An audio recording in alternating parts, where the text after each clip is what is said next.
He teaches at the College of New Rochelle, and as well as he's into quite a few other activities of the cultural nature.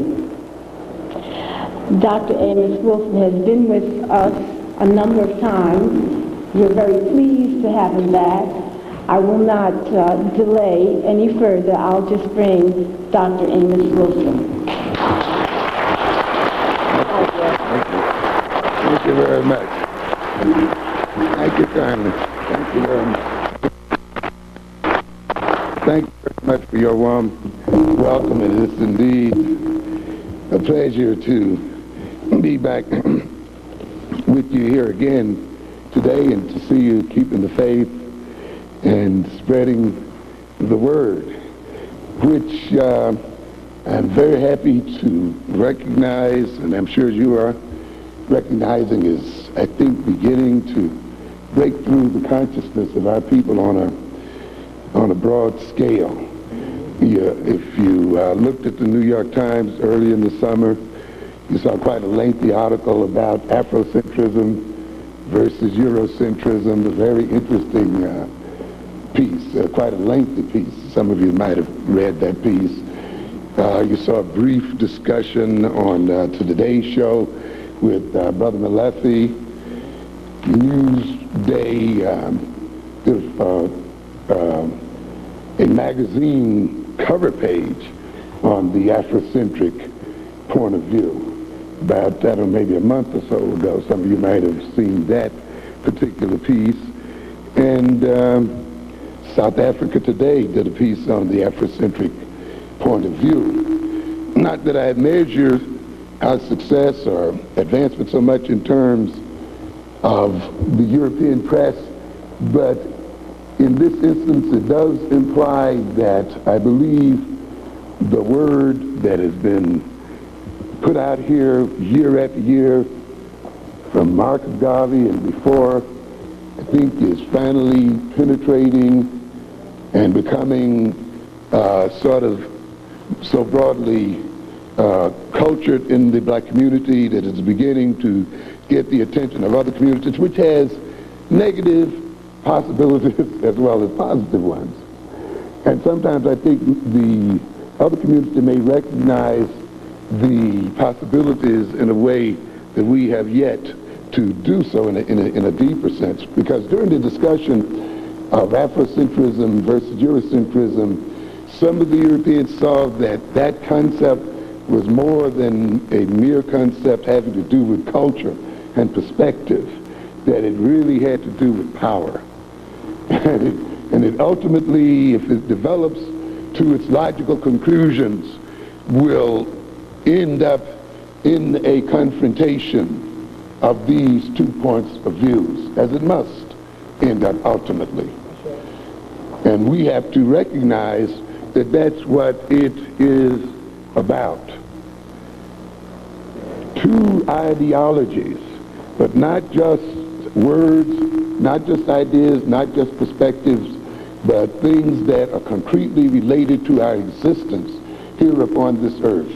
If we are to talk about racism, as we hear it talked about so much, we must recognize, of course, that racism does not act in a vacuum, and racism does not operate as an abstraction, but racism is something that is perpetrated by people, by human beings, by individuals, by groups. And too often we have these discussions and we talk about racism as some kind of abstraction, some kind of idea, without recognizing that this is perpetrated by a race of people. And that ultimately, if we are to end racism, we must end the power of those people to perpetrate racism upon this earth. And that means real power confrontation. And ultimately, ladies and gentlemen, it means that the ultimate goals of African people must be the overthrow of European power, no more and no less. Nothing else, no word games, no ideological discussions. It will come down to just that. The European, of course, is picking this up, I think, before many of us who even talk about Afrocentrism are picking it up. And their picking it up is not necessarily an acceptance of the idea, but a preparation to neutralize it. Which means that we have to spread the word even more. And we have to come to even a deeper understanding than just a mere metaphysical one of what Afrocentrism represents. Their attempt will be perhaps to turn it into a fad, which is usually what happens, you see, to co-opt it, you know, and to sell us our own paraphernalia, as they did back in the 60s, you know, and neutralize it into that kind of thing. To give some relevance to it by including an Afrocentric history program in the schools and making it a part of the curricula of schools and universities across the country. Another diversion, by the way. A part of the thing that I want to talk about today relates to this business of African history. Because often I see many people who are concerned about the education of black children and about the education of black people right away suggest the teaching of black history to our children, which is of course very, very important, no doubt about it. But that cannot be the end of an Afrocentric curriculum. In fact, that's the very beginning of the curriculum. And if we just studied African history merely to teach it to the children in terms of events and merely to teach them in terms of the raising of self-esteem, while those things would be important, it would not be enough to advance the interests of the race. It would possibly not solve the deep educational problems that our children are faced with. You see, you could possibly be very proudly African and still have problems in mathematics, you know, science and technology, still have problems in human relations and organization, economic and other kinds of development. You know, after you learn that you're African, you still got to learn bookkeeping, you know, and all the other kind of stuff. You got to pull it off. You got to have real solid knowledge. You got to have scientific organization. It's not enough to just feel good about your Africanness and to know your history well. As I've often said, you will die black and proud if that's where you stop. You see, we're concerned with survival. We're concerned with neutralizing and reducing the Europeans' capacity to perpetrate racism on this earth. And that involves tremendous intellectual growth, tremendous technological development, tremendous economic development, tremendous changes in the way we relate one to another as people, tremendous governmental and other forms of construction. That has to be developed as well. And while history is the beginning point of that, it is not the end point. And if it is not carefully dealt with, it can block that further development. We're not careful about it. What I think is as important as learning about the events of history and the greatness of our past civilizations and so forth is to delve into what I call the psychohistory of our people. You see, what has that history done to the character and personality, social relations of African people? You see, slavery was not a mere exploitation of a people's wealth or of a people's labor. It was not the mere physical restraining of a people. It was a process of personality transformation, an inculcation into the African body, mind, and soul of a servile personality, which was permitted to be, quote unquote, free after it had been transformed, so that in its freedom it would maintain its own oppression and would be an ally against its own growth and development, so that its ultimate expression would be self-destruction, as we see out here in these streets, where people, according to their own free will destroy themselves in terms of taking crack and other kinds of drugs. And they will rationalize it in terms of their individual right and freedom to do so. And yet that seed was planted in slavery and built right in. It's often, as I say, this period of slavery then was not merely a period here of constraint upon our people, but was a period of transformation, was a period during which the African was turned into the nigger. I often refer to it as the niggerization of the African. And of course we are going to look a little further back today in how that process started even earlier. How to a degree this enslavement of our people was set up by a niggerization of the Africa on the African continent in the name of religion. Yes, we have to look at it for what it is and deal with it. In the name of accepting other people's ideologies and other people's interpretations of God and other people's, political and other philosophies without examining them closely. And we will see that, and that's what I'm going to talk about a bit today, even though obviously being a psychologist, history is not my forte. I will just dabble in it enough to illustrate the psychology of things today.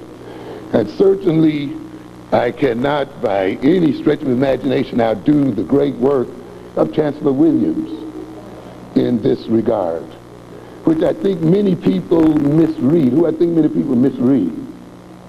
because often it is read as a history book, when it must be read, as he so clearly tries to indicate, as a case study.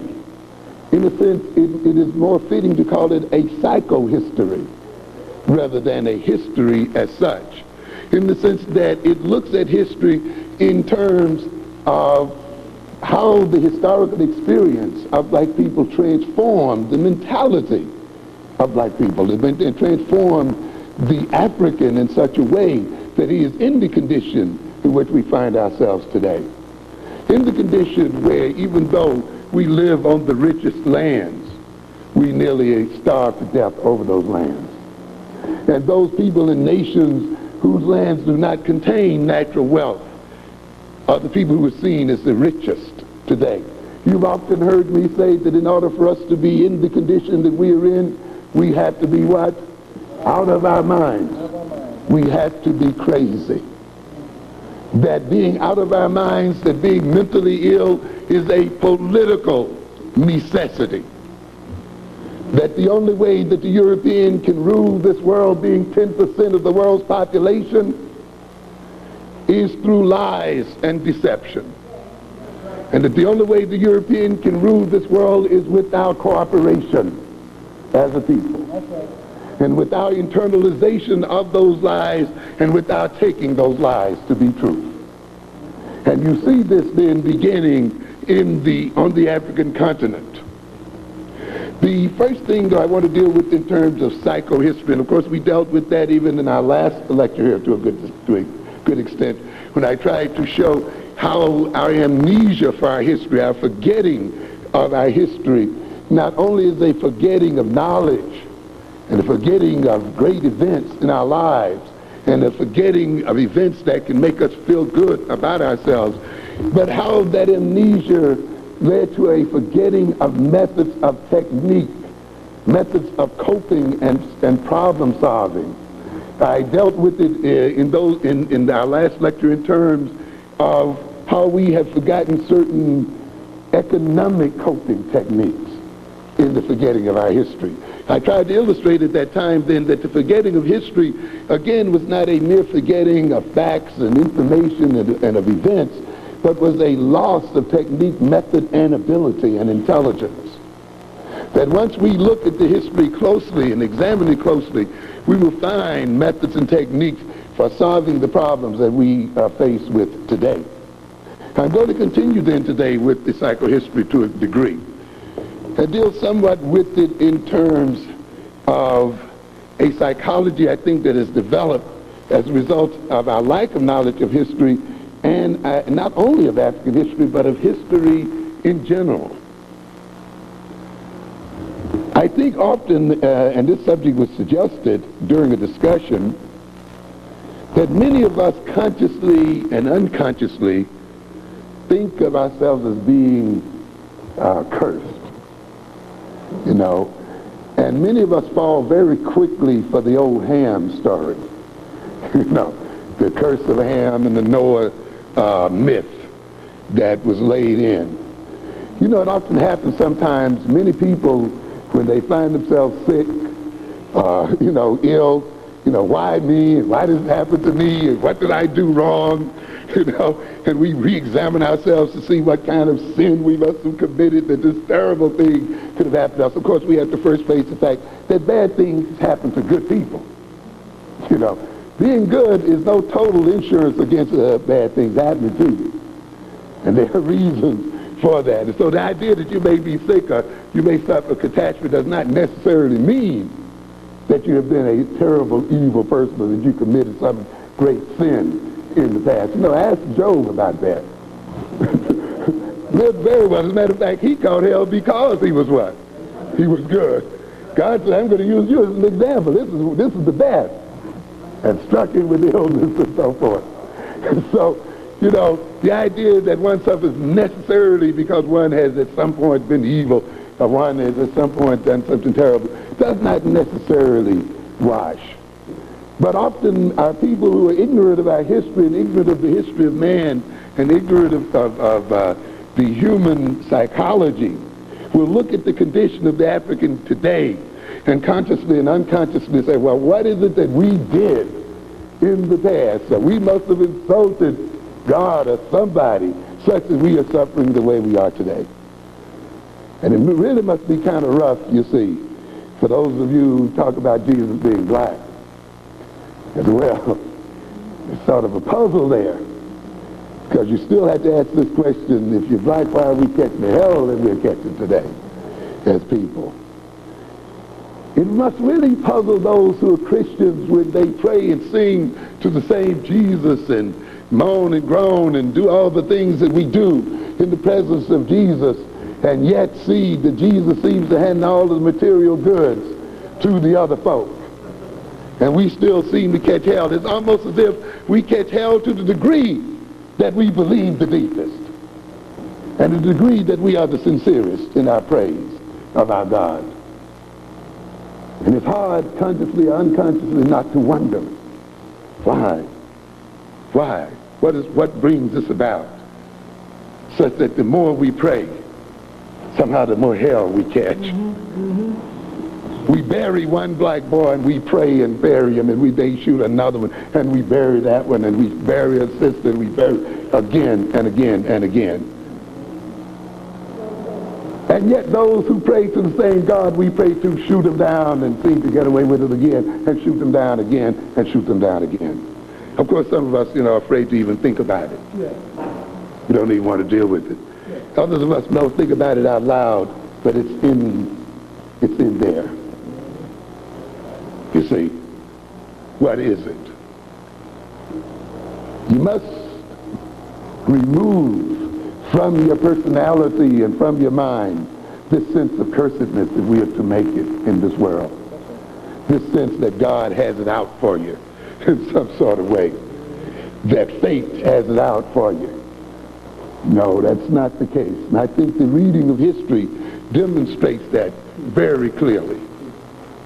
When we look at then our civilizations and we look at the civilizations of other people, we should look then at the human factors that move and operate in those histories and move and operate in those civilizations. And I will, to a degree, then look at those human factors for a small bit. And I think we will see that it is human causes. You see, we have to recognize that often history, as people say, is written by the victors, right? By the winners, not by the losers. It's often written by the ruling class, not by the plebeians or the other ones on the... So often we get a one-sided view of history. We get a royal history or a history of rulers, and we get a history that is often filled with rationalizations A history where God always seems to be on the winning side. You know, always seems to have sanctioned the winner. He always seems to have justified the taking of other people's territory. With the people, these children of God, as if the other people were children of God as well. The Indians were not children of God. The Africans were not children of God. The other people on these earths were not children of God. We must confront this issue in reality and deal with it as it is. But you see, when the victor writes it up, God told him to go, as we're going to see later, as he told the Israelites, go over and chop all their heads off and chop all the animals and kill them and mess them up. Watch out there. Read the history that the other people wrote, but you won't get that part, will you? You have to be careful when you read these things and think about it. Who's writing it? Why? Under what duress, and for what reason?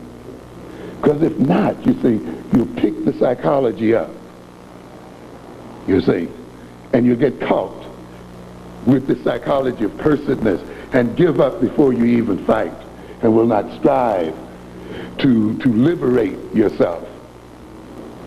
When we look then at civilizations, we see civilizations determined by a number of factors. The character of the people, definitely. But we notice too that the character of the people does not exist in a mere vacuum. It exists within an environmental context, within an historical context. The character of the people is related to the soil they live on, related to the climate, related to many other factors that surround them. We will see that the rise and fall of civilizations are correlated with the rise and fall of technology and of strategy, with the personality of leaders, with the education and training of the constituents of a civilization, with the societal and political organization of the civilizations, with religion, with culture, and so forth. And it is studying these human institutions, studying these human acts and human activities that we come to understand the rise and fall of civilizations. The first thing that we have to recognize then is that throughout history, civilizations have risen and fallen. There is no civilization that has been here since the beginning of time, ladies and gentlemen. Civilizations are just like human beings. They are born, they grow in maturity, they mature, and they die. Or they sometimes meet accidental deaths, and other things happen to them. But that is the way in being of the world. That is a metaphysical principle that we have to accept. No civilization lasts forever. They rise and they fall for various reasons. This one you live in today, which does not deserve to be called a civilization, will also pass away. Now you have to get over this impulse you have in yourself that all people have had to get over when they lived in civilization, of the idea that what they have is going to what? Go on forever. That this white man is going to what? Go on forever. The end right now. And this one here is not hardly a good 300 years old. And we often forget that, you see. You have to recognize that the first ones to come in will be what? The first ones often to what? To go out. As civilizations 3, 4, 5, 6,000, what, thousands of years ago. Understand? And civilized this world to a great extent, and brought this world into humanity.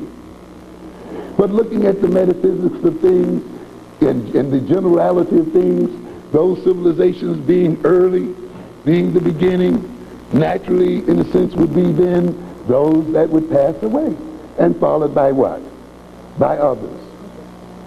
That's the way it's set up, ladies and gentlemen.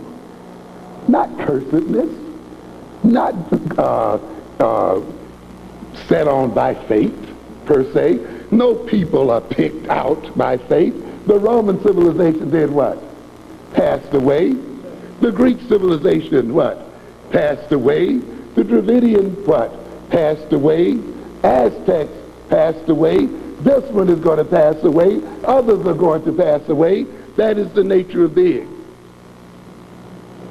But often you see, we just look at ourselves and do not look at the broad scope of human civilizations, the rise and falls. We then will fill ourselves with an inadequate philosophy and psychology that becomes self-defeating. We will not other causes of the rise of those civilizations and the human causes of the falls of those civilizations, and therefore we will fail to learn very vital lessons so that we can rise up again. Once rises among a people does not mean that it does not come again. Because if we look at African history, we see as one African civilization went down, what happened? Others rose up. Others came into being. So that, ladies and gentlemen, while sometimes maybe one of our brother civilizations or sister civilizations may lose, there is no reason why the whole African... And we have to see it that way. After Egypt, we see Napata, and we saw Mali, and we say Songhai, and we saw one what? Coming up. I believe, ladies and gentlemen, it is time now for another to arise and to come into the...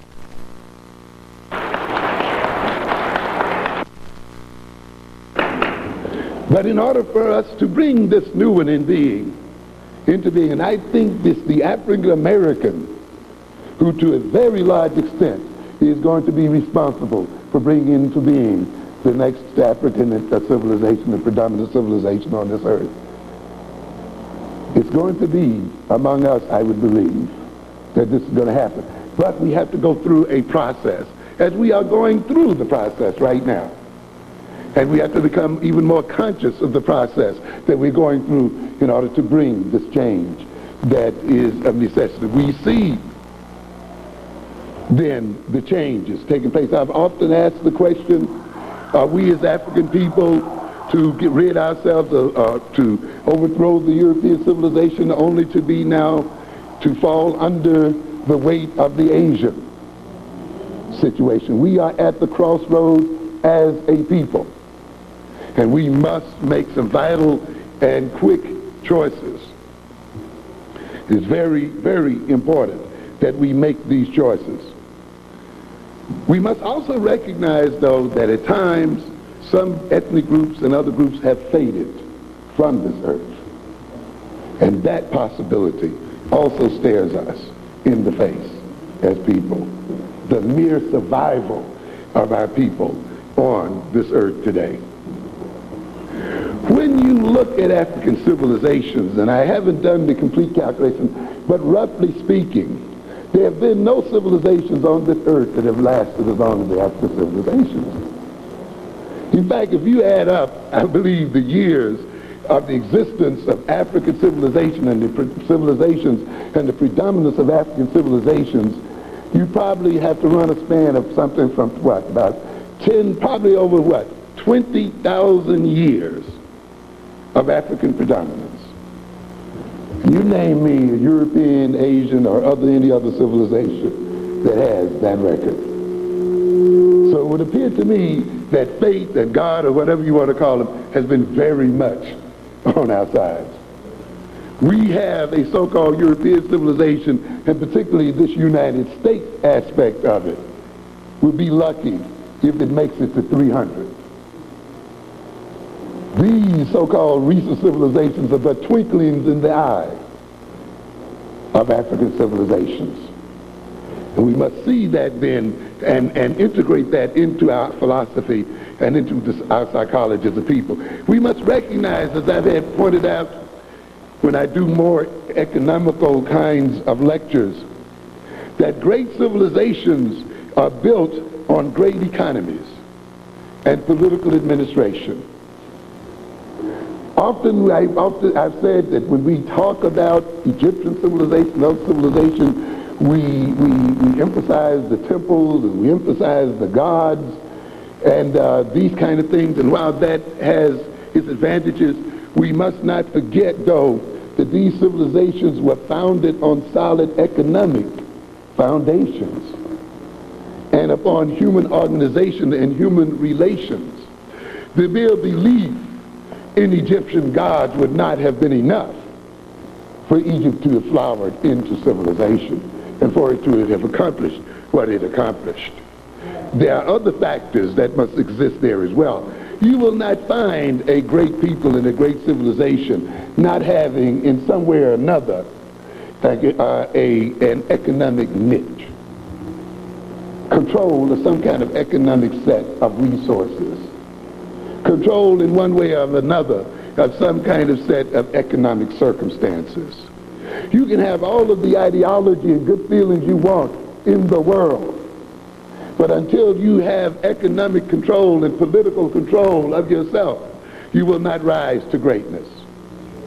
While knowing oneself is important and is necessary, it is not totally sufficient. Other things must back it up.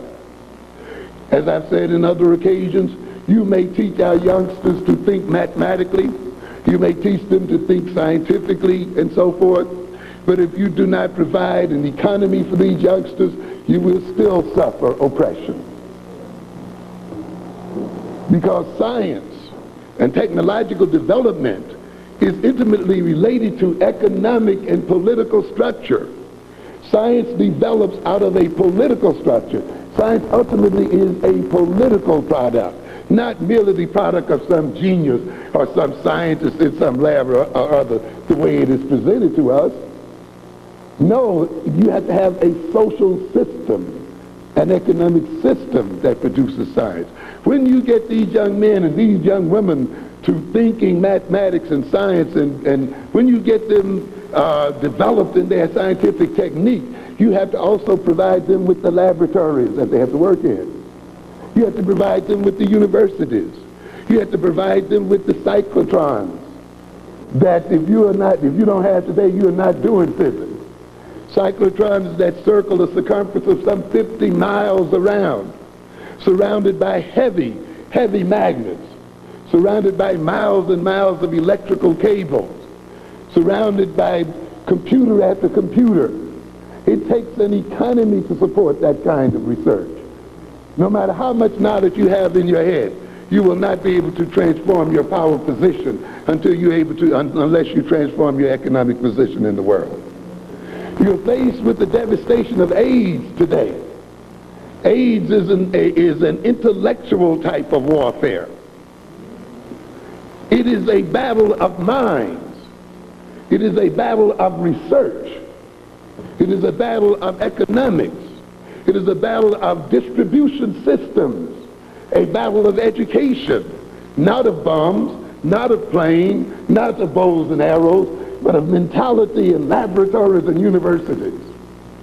It means then that you not only must prepare your young men and women to think scientifically and do the scientific research, you must then give them the labs and the universities in which they do the research and produce the vaccines and the other preventatives so that the people can be inoculated against the germ warfare of another people.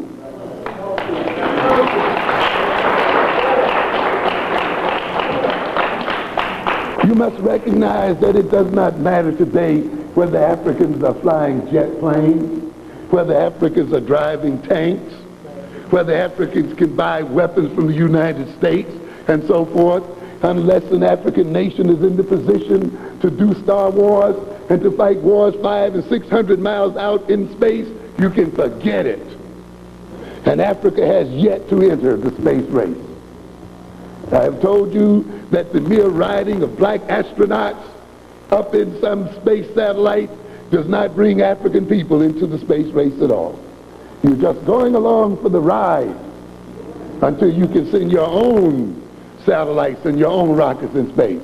Do not be deceived.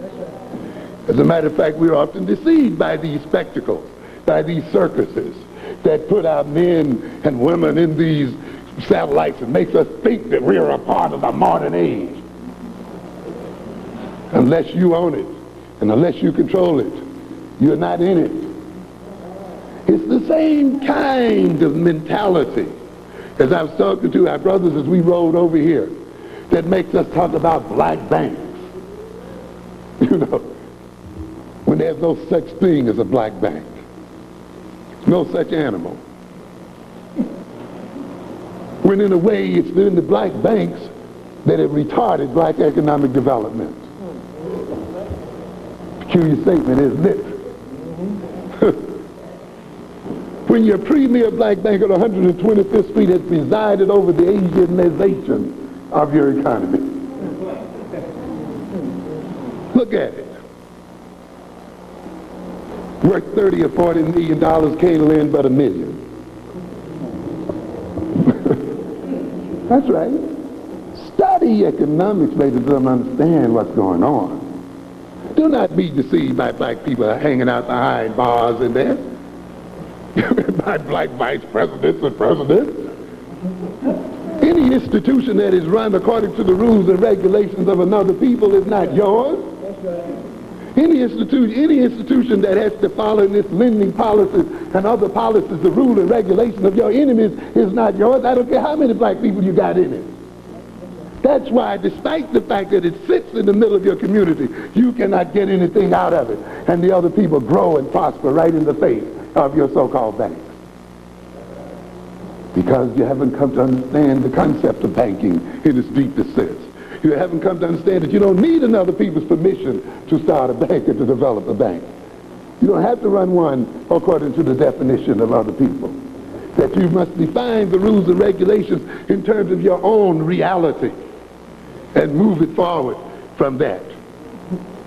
But often you see it's accepting these false definitions and accepting these false concepts that destroy us. And it's until we redefine these concepts and look closely at what is going on that we will not rise and move forward as a people. And we've got to do that in a hurry. When we look then into civilization, we see human factors operating. We see then, of course, and we're familiar with the Egyptian civilization and its relationship to the soils and to the Nile River. And we see that relationship between those soils, the Nile River, and mathematics and scientific development and so forth. We see civilizations coming into being with the construction of cities. But you cannot have the construction and development of cities until your farmers produce a surplus of crops that can feed those city populations, that can free those people from digging for their food so that they can concentrate on business development and trade. So when you see these cities coming into being, you know then that there has been a development in agriculture and social organization such that these cities now can support people whose chief concern is business. In fact, in my last lecture I did for Brother Harold over here, I believe it was in Linden, New Jersey, here, and when I tried to get across the idea that we as blacks have accepted this concept that doing business is Jewish, that accounting is Jewish, you know, that Wall Street, that stock markets, that investment, the creation of wealth is Jewish and white. Pitiful, pitiful, pitiful way of thinking. Defeating. That's right. Look at your history again. Look at your history beginning in Mesopotamia and the production of cities. What are people doing in cities? They are trading. They are bargaining. They are what? Accounting. They are organizing. They're sending ambassadors. They're administrating. When you talk then about your cities being the first cities on this earth, when you talk about your empires being the first empires on this earth, you are then talking about the fact that you've been in the professions of accounting and been in the professions of doing business and money making and investing and all of these other factors long before the white man ever knew what business ever was. And then you have nerve enough to see yourself as not business people. Business is your tradition. Wealth creation is your tradition.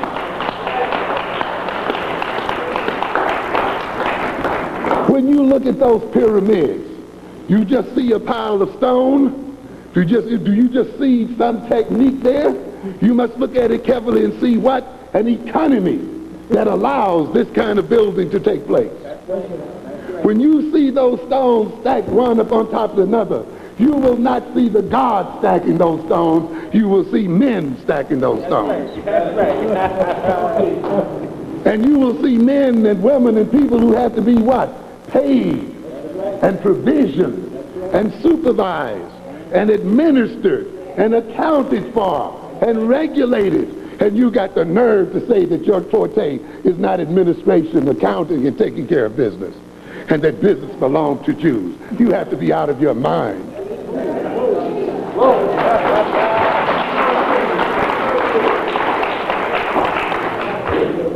It's good to look at Egypt in terms of religion and Amen and all the other ones. You know, fine. But when you get through looking at it in terms of Osiris and all the rest of the jackals and whatever else you look at, also come down to earth a little bit here and say, how was it that Egypt was able to finance this civilization?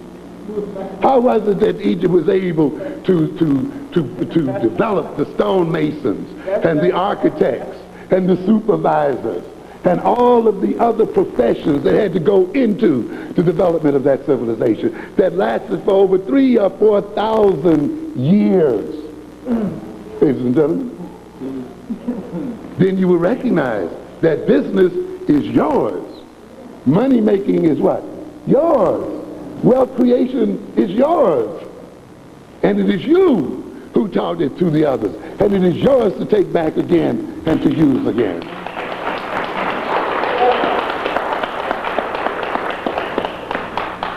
We must look at these human factors. Let's be very careful when we talk in revolution and rebellion not to carry over these, these hidden forms of mental control. You see, where in escaping the European ideology, we also carry over a religious ideology that makes us concentrate purely on the religion of Egypt or purely on the high levels of Egypt and not look at its everyday factors and everyday functioning. Because even in the process of looking at this thing, we're still left asking questions as to how we're going to get out of the situation we are in today.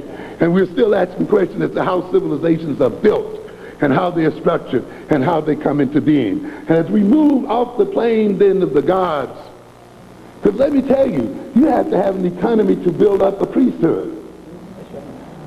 Yeah, a real solid priesthood where you got a whole bunch of priests spread all over the country, priests with temples. And then when you look at these Egyptian priests, you're not just dealing with people who are bowing into God. These are men who are in control of vast plantations and who hire a great number of the scribes and accountants to keep up with the collection of the harvest and so forth. So don't just get caught up in the religious stuff. Look at the other stuff as well, because to a great extent, the religious is a reflection of the more basic economic. You have to produce surplus to pay your preachers, don't you? Yes. You have to pay your preachers and priests what? Out of your surplus earnings. You have to overproduce to a degree to support your priesthood, so that that priesthood can regulate life and to build what? Your temples, and to orchestrate. And many of you belong to churches that are what? National organizations that are administered where? Across the whole nation, that have legislatures in them. You have a whole government structure within the African churches today that some of them don't even stop where? In the United States, but go across the United States right into other nations. We as black people sit here with national governance bodies, and then when we talk about being a nation of people, people think you're talking about something hard. And yet we do it day in and day out. So the precocity of the Egyptian civilization was related to the nature of the Nile, as we know. The civilization of China rose in the valleys of the Yangtze and the Huanghe rivers. And again, we see here rivers that are producing soil, and soil that produces an abundance of wealth, so the civilizations can come into being. We see, of course, the Euphrates and Tigris soil producing the Sumer and Mesopotamian civilizations. We see then the Indus Valley, also a civilization being developed around the river itself and around the delta whose 5 rivers spring from that river itself. We see then that there is a material base to civilization, an environmental base to civilization. We can look at the Greek civilizations. Gods? No, we run again into soil. And see, this is another thing we have to get over too, you know, and we definitely have to get over our high school and lower school education. You see, you know, we hear the glory that was Greece, the glory that was Rome. And really only people can call it that who haven't read the history very closely. And it leaves you with an impression, you see, because if you don't study the real politics, you're left off with, and so you think Aristotle is what all Grecians were like, walking around having stolen knowledge, philosophizing, thinking great thoughts. You know, and so you go through the college and you go through the school and they throw one Greek philosopher after you after another one, Socrates and this and that, and if you don't watch yourself, you think all the Greeks were running around thinking hard, you know.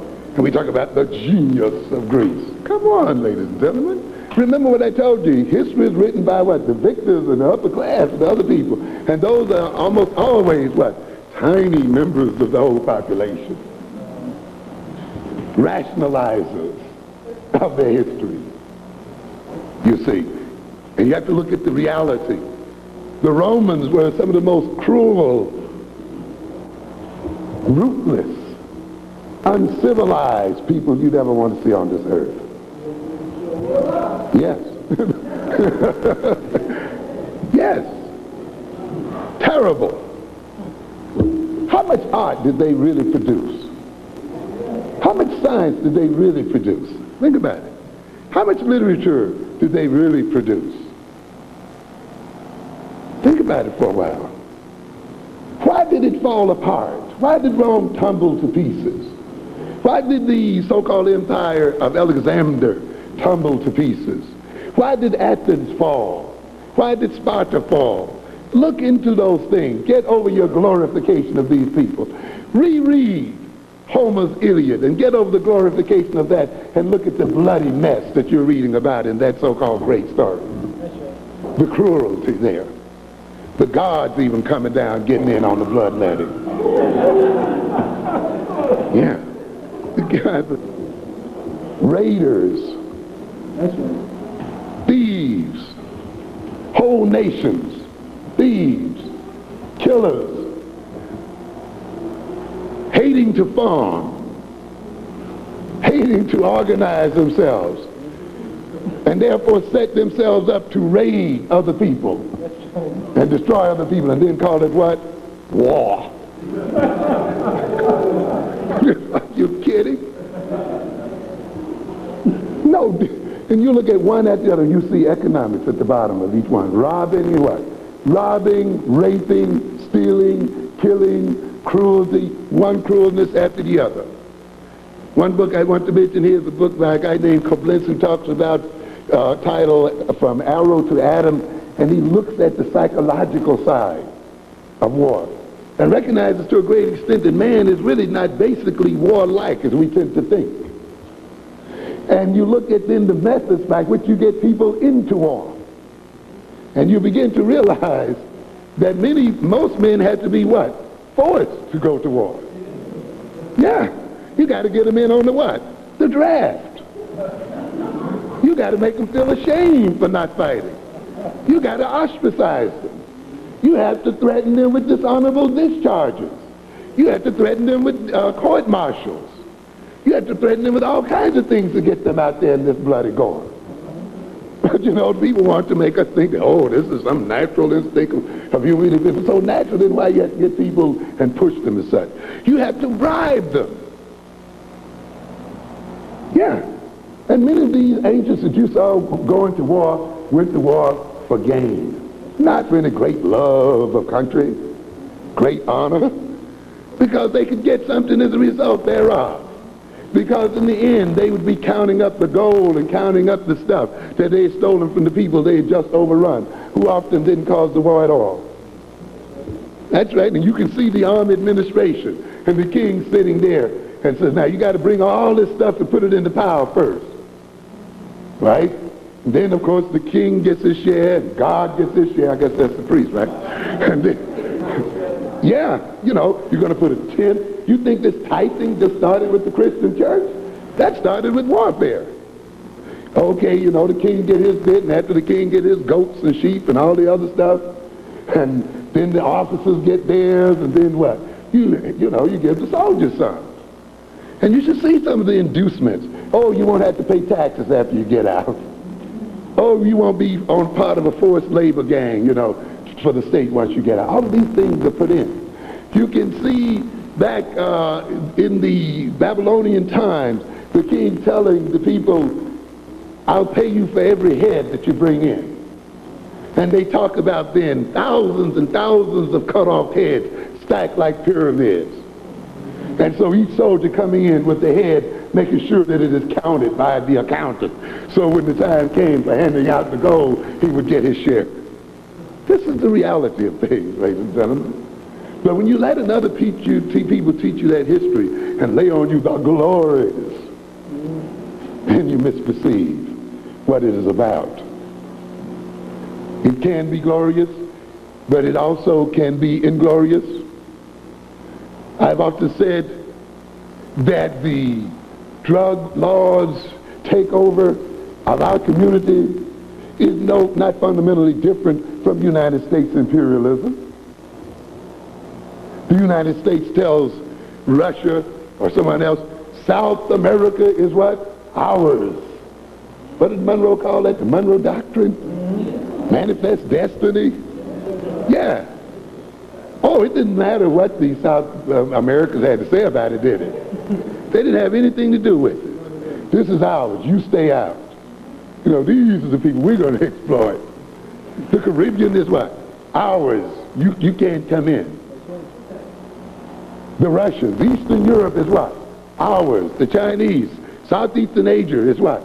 Ours. And each one of them claims the people and claims the territory and regulates those people to what? To its economic, political, and social advantage. But we call this national interest.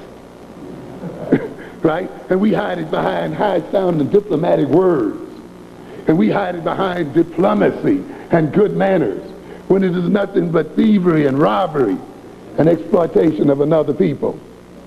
And then when the drug people over here in Jamaica and other places come in without permission of the people, say, this is our territory. Nobody else is allowed to sell crack here but us. These are the what? The crooks and the criminals. Certainly they're crooks and criminals. But so are the peoples and nations that rule over and exploit and take over other nations without the consent of those nations as well. But we must understand the psychology of the language, or else we'll be taken in by that psychology. Because what will happen often, that's what happens when people read the Bible and other things, once you've been inculcated with these distortions of language, you will not read your Bible, you will not read your Quran, you will not read your history, you will read into it.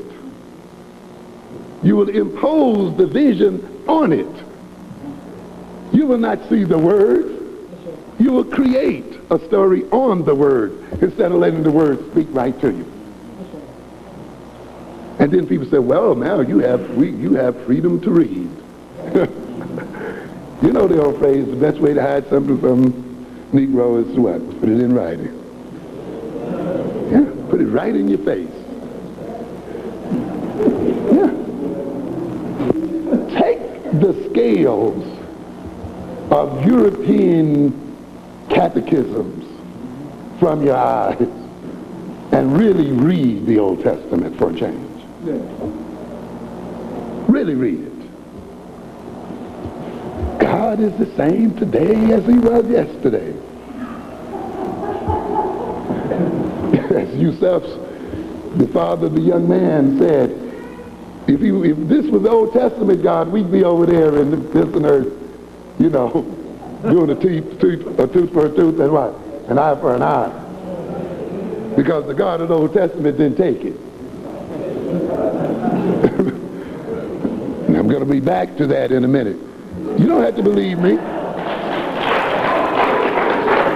Read it for yourself. Read it. It's there right in front of your eyes. But that Holy Ghost has got you where you can't see it. You read right into it. Just like people read the Iliad and these other things and read Roman history, read about Caesar and doesn't see what a crook and a thief he is. And he was.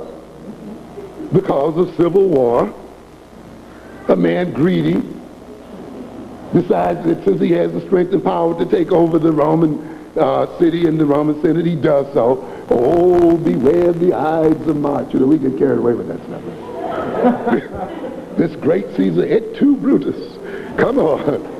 Look at the reality of the situation here. See, these are human factors operating, you see, but we forget those.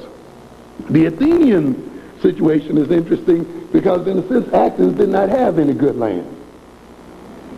It had no soil. So what did it have to do? It had to go out into the what? Into the sea. And become a great maritime power. Because that was the source of its survival. Its soil, they had decimated their soils and deforested their soils, and their ignorance of husbandry and the ignorance of agriculture and so forth permitted them to ruin their soils until if they were to survive, they had to take to the sea. The only thing they had to trade really worth much was what? Olive oil and wine, because that was about the only thing they can grow on the soil after they got through with it. But they took what appeared to be a deficit and using what? Human ingenuity and using a sense of reality and looking and using human creativity and says, since we can't make it and we can't eat olives and drink wine all day, and these people were great lovers of meat and bread, and since we cannot produce enough wheat and so forth from our own soils, we've got to get in the business of trade. And then how do we do it then? We're going to ship our oils and our wine and whatever else we can to other countries. And we have to make ceramics so that these things can be exported and imported. And while we're at it, we'll make beautiful ones, and we'll even sell the jars sometimes, even if they don't have anything in them, and so forth. So you see a connection between that, well, what? And art and other kinds of things developing, though, out of what? The soil and out of human ingenuity. We see them, though, finding it necessary to be superior to other maritime nations. Because if they are to carry on that maritime trade, they must protect their merchant marine from pirates and the other raiding nations that surrounded them. So then they must get involved in the deep study of physics and the deep study of science and mathematics. Not because some God is sitting up there blessing them or cursing them, but because of the pure necessity of things that existed there. When we look at the civilization of Sparta, a warlike civilization, we'll see again that Sparta, of course, developed out of a great soil, but it didn't have a whole lot of it. And it had to protect that soil. And it didn't want to get involved in export and import because it reckoned that getting involved with that would bring in foreign ideologies and foreign influences and dependencies. And that as long as they could contain that soil and contain their community and control those slaves, they could make it. But the only way they could do that was to build a mighty army and a mighty war machine. As a matter of fact, the whole society then became a war machine. Its sole purpose almost was what? War. War. And we shall see its young boys from the age of 7 through the age of 20 were trained for warfare. Training, learning, teaching, not blessings thrown down from heaven. As someone told us before, that God has blessed you already before you pray, because he's blessed you with a what? A brain. a mind, creativity, thought power, the ability to relate in particular sort of ways. As I had pointed out earlier, an economy is not the mere existence of money, nor the mere existence of natural wealth. It ultimately must be grounded on a set of social relations, the way people systematically relate one to the other. You can have all of the wealth in the ground that you want and money that you want in your pockets. That still does not mean that you have an economy until you create a systematic way of relating one to the other and a systematic way of distributing and allocating that money.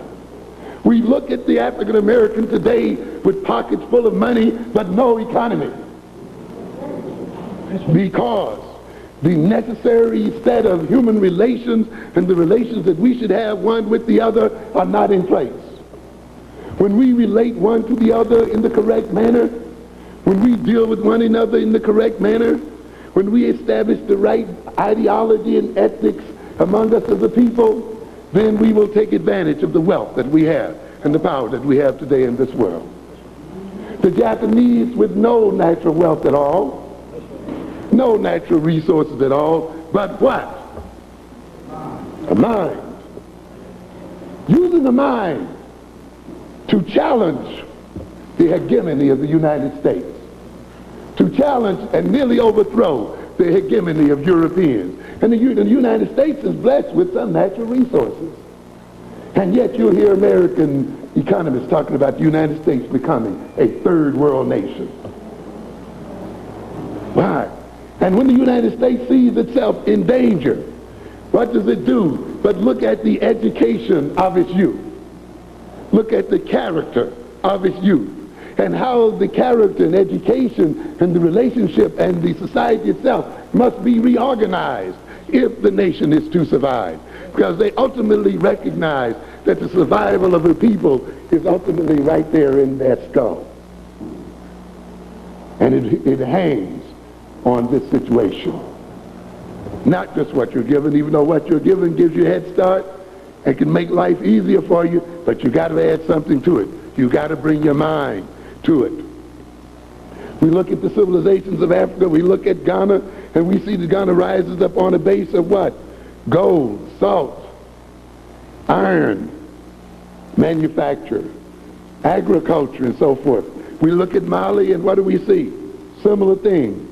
Control, gold, salt mines, control of caravan routes, being in strategic locations, having control of intellectual cities, control of Timbuktu, and of the other university cities of the African soil, and using those things as a basis for its power. We look at Shanghai, and what do we see again? The same thing. In other words, if you want to rise to greatness, a part of that rising to greatness then must involve getting control of your economic selves and getting control of your economic situation and circumstances. Not mere bowing and scraping and praying and carrying on. That's a part of it, but that's not the total of the story. Not merely the building of temples, but a concrete relationship with the reality of one's life and with the reality of human relations. When we look then at the decline of Rome, you see, because we often look at our decline and we forget about the fact that other civilizations have declined as well. You know, when you think about the word empire, you know, it reminds you of the Marxian dialectics in a sense. That in a sense that which makes your nation great also bears the seed of that which is what? Going to destroy it. In a sense, you know, as I saw in the Kung Fu movie once, where this guy says what? Your strength is what? Your weakness. See, this is the thing you have to learn. America's strength is her weakness. Look at you here today, recording. Oh, she won't put you on TV. Won't put you on the 6 o'clock news. But we don't have to wait on that to get the word around anymore, do we? Right? We can put our people right on TV sets and put that VCR right in.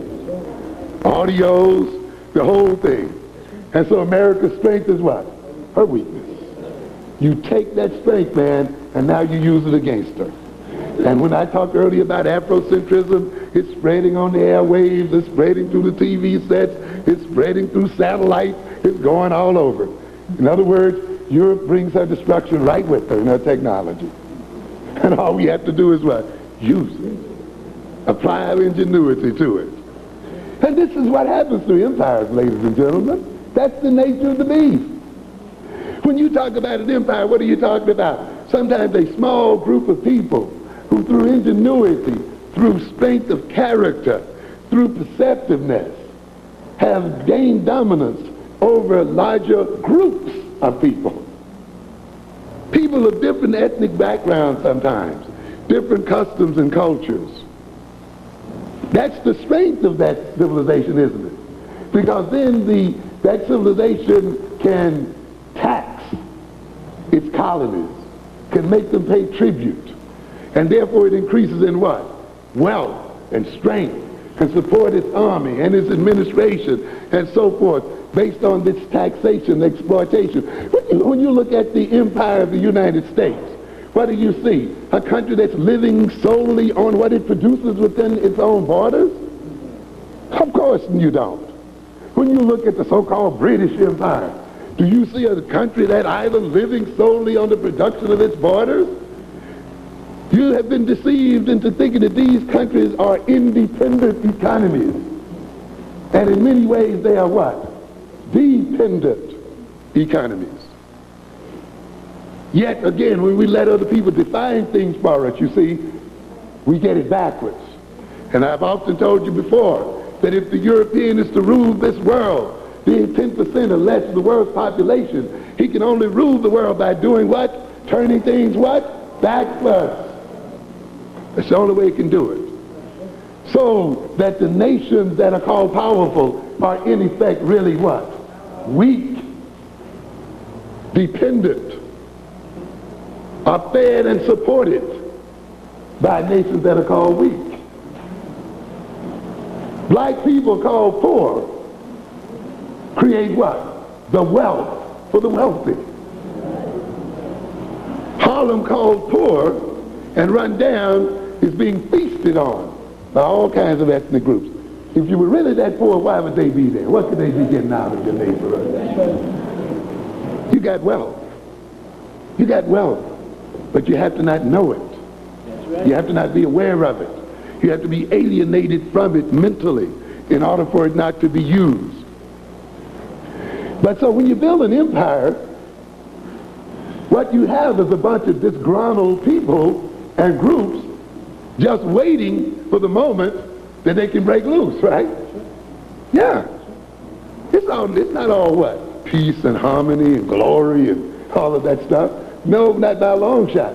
You got people who are exporting their best cattle, exporting their best agriculture, exporting maybe even their sons to fight in the imperialist war, just as we do, give our sons and people over to these people who say, hey, the moment you show weakness, the moment a weak leader comes up, and they do come up in civilizations, the moment there's social disorganization, the moment other enemies attack you from the outside, that's the moment we're getting out.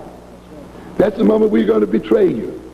That's the moment we're going to ally with somebody else who we think may overthrow you and make a deal with them. That's the nature of human reality, ladies and gentlemen.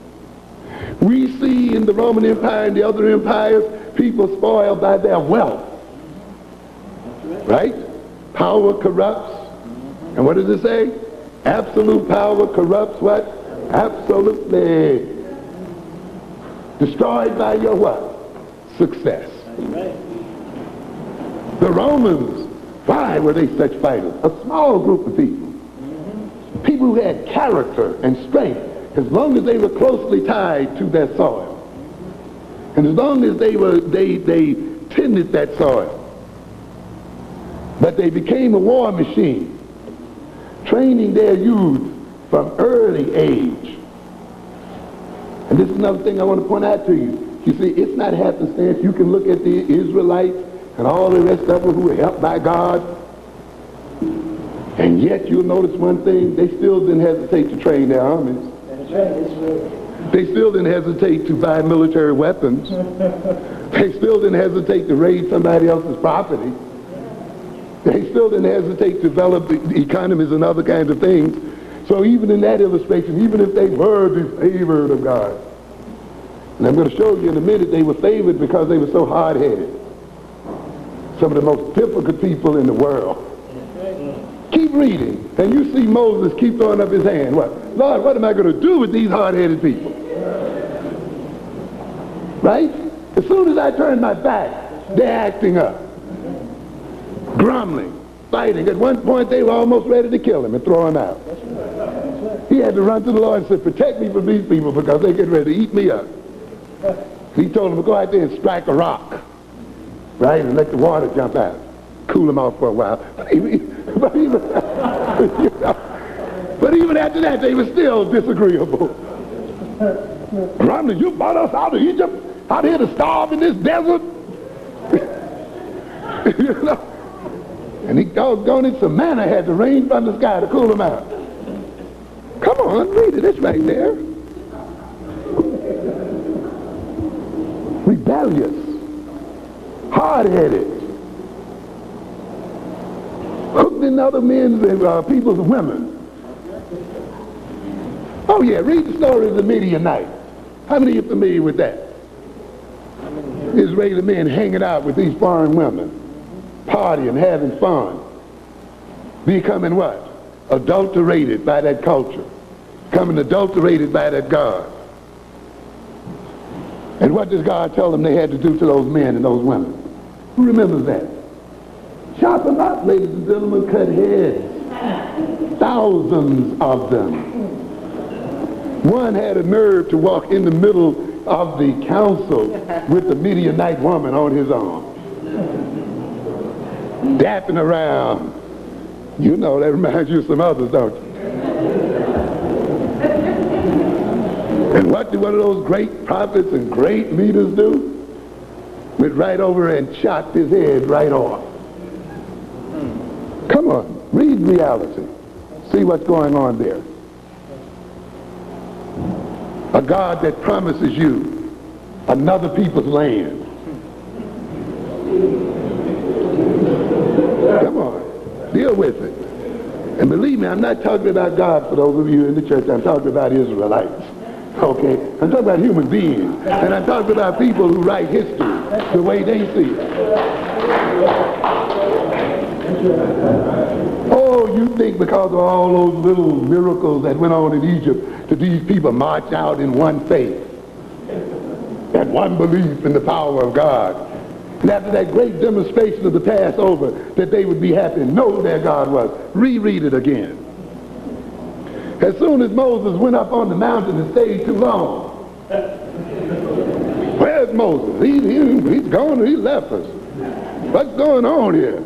You don't know what the hell he's doing. We got to get somebody else. I'm saying this because white people think they're the only people that fight and, fuss and fight. You know what I'm telling you? And they sit and read this Bible and don't read it. That's right. He stayed too long. He ain't coming back. Aaron, make us a god. That's right. Yeah, Aaron, the assistant of what? Moses, the mouthpiece of Moses. That's right. All right? What does he do? Throw your rings in the pot. Throw your diamonds over here. Right? And what? So let's melt it down. Melt it down and build a gold can and get down to it. Silliness. Being blessed by God doesn't make you not silly. I see that. You still have to have common sense. Right? You still have to think. I'm saying that because a lot of the Lord will take care. Yeah. All right? We don't have to do nothing. We don't have to think. We don't have to prepare. We don't have to organize. We don't have to develop economically. We don't have to know who we are. We don't have to know what we're about. The Lord will take care. You better get off of that.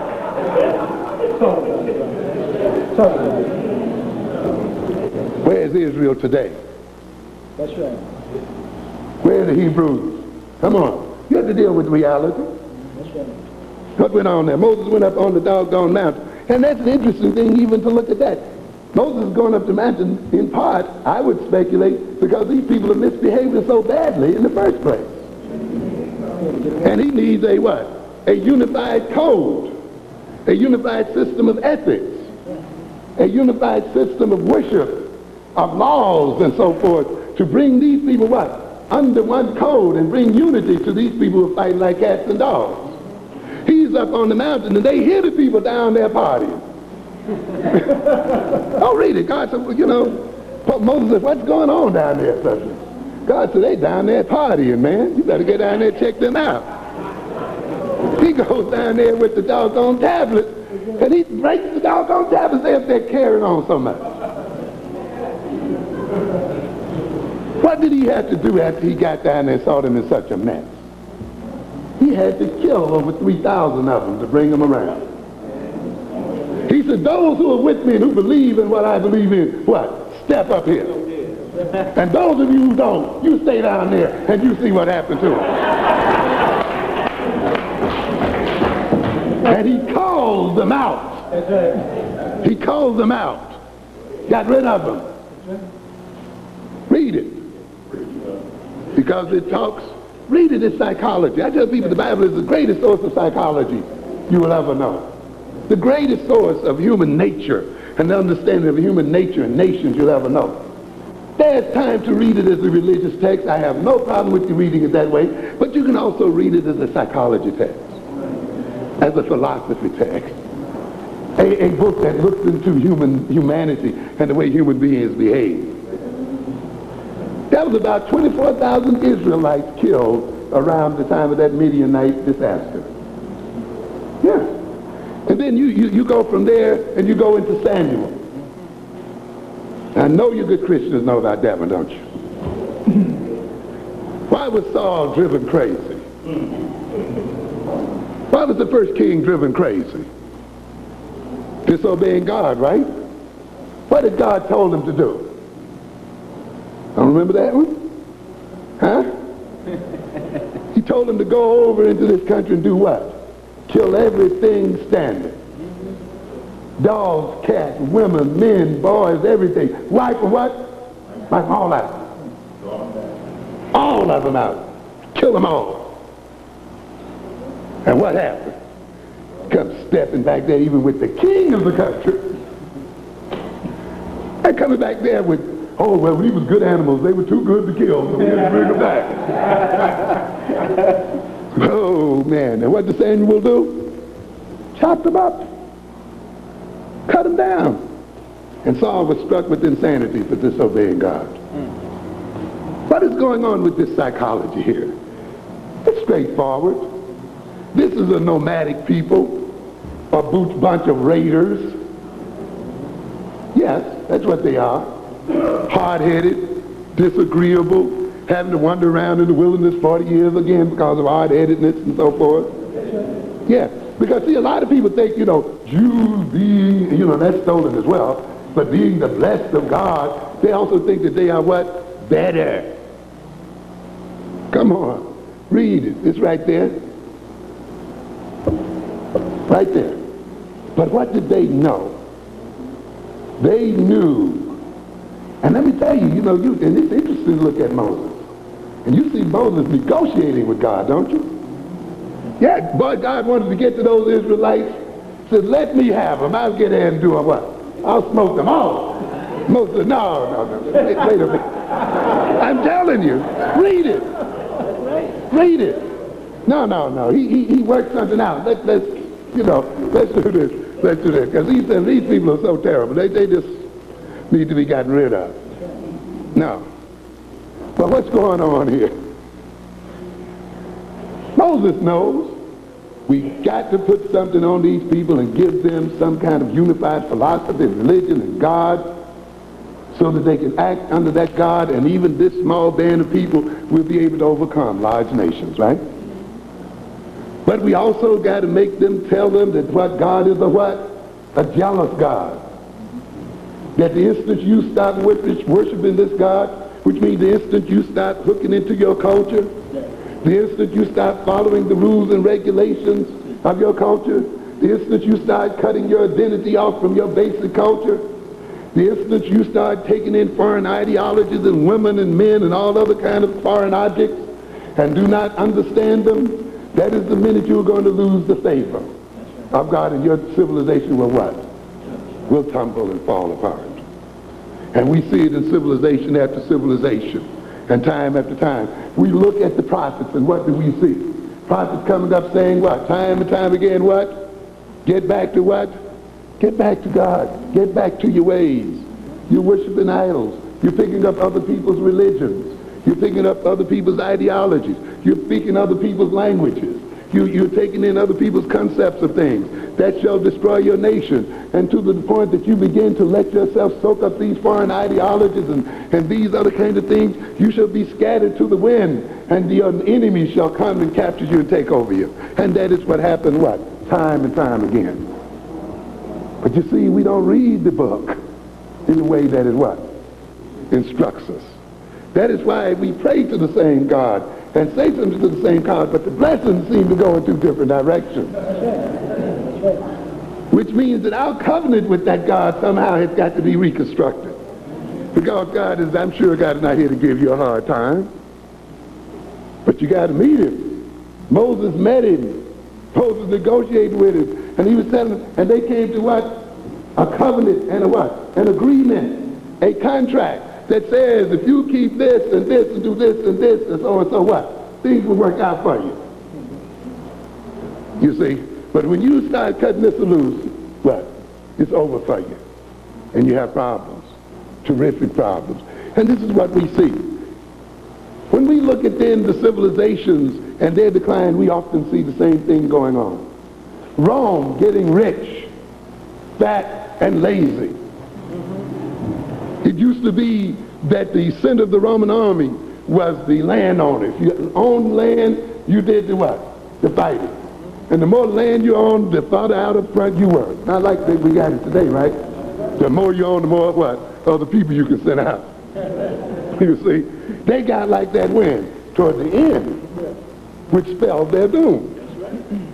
They started buying their place in the army. You know, hey, let me pay you off. After a while, they made it even against the law for many of them to even go and be a part of the army. In the end, their army was made of what? Mercenaries and foreigners. Yeah. The very Praetorian Guard that guarded the emperor was under the control of other people. They made and broke kings. They were bribed into electing emperors and other things like that. Their soil was misused and run over. In fact, Hannibal did the greatest damage to them of all. As a matter of fact, Hannibal defeated them. By just defeating their soil, by defeating their social organization, and ultimately destroying their will and their character as a people. Dying on the vine, giving up their old traditions and giving up their insights in the world. We look at Egypt, of course, and we see again the nature of empires. And we have to look at it. I know the state of mind that we're in. We're trying to get over our traumas. We're trying to get over our complexes and so forth. And I understand that often that does necessitate the emphasizing of the positive. But also we are in a position of nation building, civilization building. We're in a position of trying to survive. We're in a position to try to make it through the next centuries as a people. In studying also the pride of our civilization, we must, as Chancellor William projected, study also the problems. Why did it fail? Why did it fall apart? What was going on? Did Egypt become too feudalistic? Did it get to a situation where too much of the land was in the hands of its priestly classes or in the hands of its nobles, and the smaller people and lower people having nothing or very little and overworked and overtaxed, such that they too then began to riot and begin to have discontent that ultimately began to disorganize the civilization, particularly as that civilization was attacked by the Asians and by outside forces, and a social system organized along feudalistic lines where you have a major king or emperor, but you have a lot of what? Sub-kings and sub-rulers. Can that empire stand up when it is being attacked from a number of different ways and directions and not fracture so that kings will have a piece of this and another king will have a piece of that? And when it fractures that way, will not those kings of these separate areas vie with each other to become the supreme king again? These are the kinds of things, and that's why you have to look at what? Social organization, the political organization of states and of empires, so that when you rebuild your civilization again and your nation again, you will have this knowledge available to you, so that you can build one that will not be fractured in the way that the earlier ones were fractured. And we see then Egypt going through this, and we see though again, as Egypt forgets and integrates, as Chancellor Williams indicates, bringing in those Asians into the very heart of its empire. You noted it got at one point where the Asians had replaced African laborers. Oh, you know, this is not the first age where black people were complaining about Asians having jobs and having control of the economy. They were complaining about that during the Egyptian Empire. Did you know that? Yeah. They had slipped them in. They had gotten themselves in positions through marriage and all other kind of games, and got to where they were controlling vital areas, or very heavy influence in the vital areas. And we have a situation that's very much similar to where Africans exist today. Even in their own lands, other people have the vital positions and control of the economy. Yeah. Yes. And you must understand that psycho-history and understand that psychology of futures about. And you can begin to understand then the viciousness with which the Israelites defended their cultural integrity. They recognized that they could not survive otherwise. And so we can see then that each time almost Egypt gets in trouble, it gets in trouble because of these Asians and white-skinned people and these other people attacking and coming in. And because often it was not as prepared politically and organized as well as it could have been to deal with these people. And because it had permitted these people, some of them got into the priesthoods and gotten into other vital cultural areas of Egyptian life. And we see Egypt only coming back when? And recapturing itself when? When it goes back to its what? Its origins. When it goes back down home, right? And goes south. And goes back to the blackest of the black. And forget about those mulattoes and people and goes back where? Back down south and gets its religious orientation together again. Gets its ethnic orientation together again. Gets its genius together again. Gets its military organization together again. And then you see it what? Coming back to take over its lost territory. Coming back in many instances to expel the infidels and to expel the foreign elements from its midst. And yet making a mistake again of what? Letting them back in and having to fight the battle again and again. And entering into alliances with them, so at the end of its life, it's this betrayal by these white nations and by these Asian nations and by these so-called lords that they had appointed in the Delta that are betraying them and getting involved in intrigue that ultimately leads to its defeat and its destruction. Human errors. And the like of just pure heart sense in many instances, and seeing what is going on in the world and learning from history. To an extent, Egypt has some problem because its people were essentially unwarlike. Right? Oh yeah, it had to be. They were well protected by what? A desert, by an ocean, by what? A mountain range. The soil just grew luxuriously and everything. And so life was pretty good. And for a long time, it blocked the enemies out. And in a way then, the people did not have to develop the warfare and the warfare temperament in ways that other civilizations had to do so.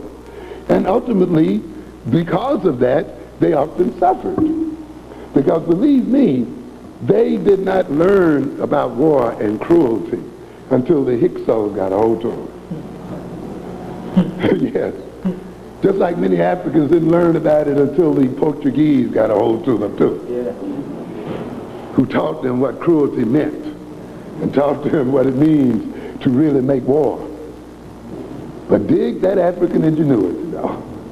Once they found out about it, once they recognized it, once they saw the value of chariots and horses and military formations and so forth, what happened? They came back again, and they fought again. What do you see with the Roman army? Not its numbers, but its strategy, right? Its military what? Formation.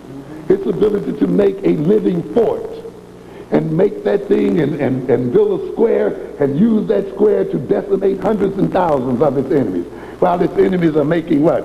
Frontal and unorganized attacks against it. This is the same kind of military formation that's going to permit something like 300 or 400 Europeans to kill 10,000 or more African soldiers. Face the reality. Sometimes it's just that. Or the difference in a sword. A difference between iron and steel. The difference between the length of a spear. You see how Shaka changed the rules of warfare by just doing what? Changing the length of the assegai. Along with some other military psychology. Study that psychology. Excellent psychology. Deciding to step out of the tradition and look at it and said, hey, we got to change this. And looking at these soldiers and said, no, you're going to live this way. And I'm going to toughen you up this way. And if I see a wound in your back, it meant you were running, so you're going to die. So you may as well die with one what? In your chest. The Roman had the same thing. The Roman rule was you should be more afraid of your commander than you are of them. That's right. You get out of his sight, you get out of order in the ranks, you die. You run the gauntlet. We beat you. We behead you. It was there. Set there. Military rules, strategy, formation, those things that were necessary. Because these are the things, unfortunately, that have been the basis of European and the basis of the survival of people. We see Ghana, of course, rising, as I mentioned earlier, but we see it too. Remember, being an empire over what? Other tribal groups. So there's always what I call a centrifugal force involved there. Of the tendency of the empire always to do what? Fly apart. That's why you have to have top-notch what? Administration. You have to have a top-notch political system. You have to have a top-notch intelligence gathering system. You have to have a way of paying your army and raising your armies. Now, when your empire grows too big for your army to control, that empire falls apart. We saw that to a great extent with the Ghanaian situation. We'll find it with the Malian situation as well. We also see, of course, what's happening in the Ghanaian situation. And yet now, ladies and gentlemen, we're talking about a civilization that lasted well over, what, 1,000 years. You know, no fly-by-night group you're dealing with. And really, if you count its full history, probably going on over 2,000 years. Certainly existing beyond the time when the last African Egyptian dynasty was still on the throne in Egypt.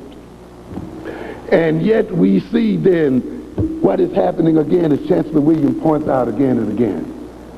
The inculcation into its midst, what? Of foreigners.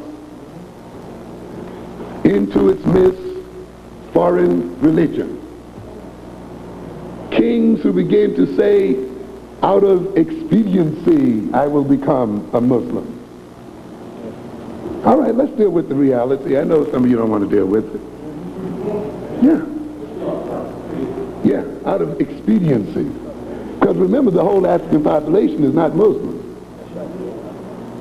So that brings what? A seed of dissension where?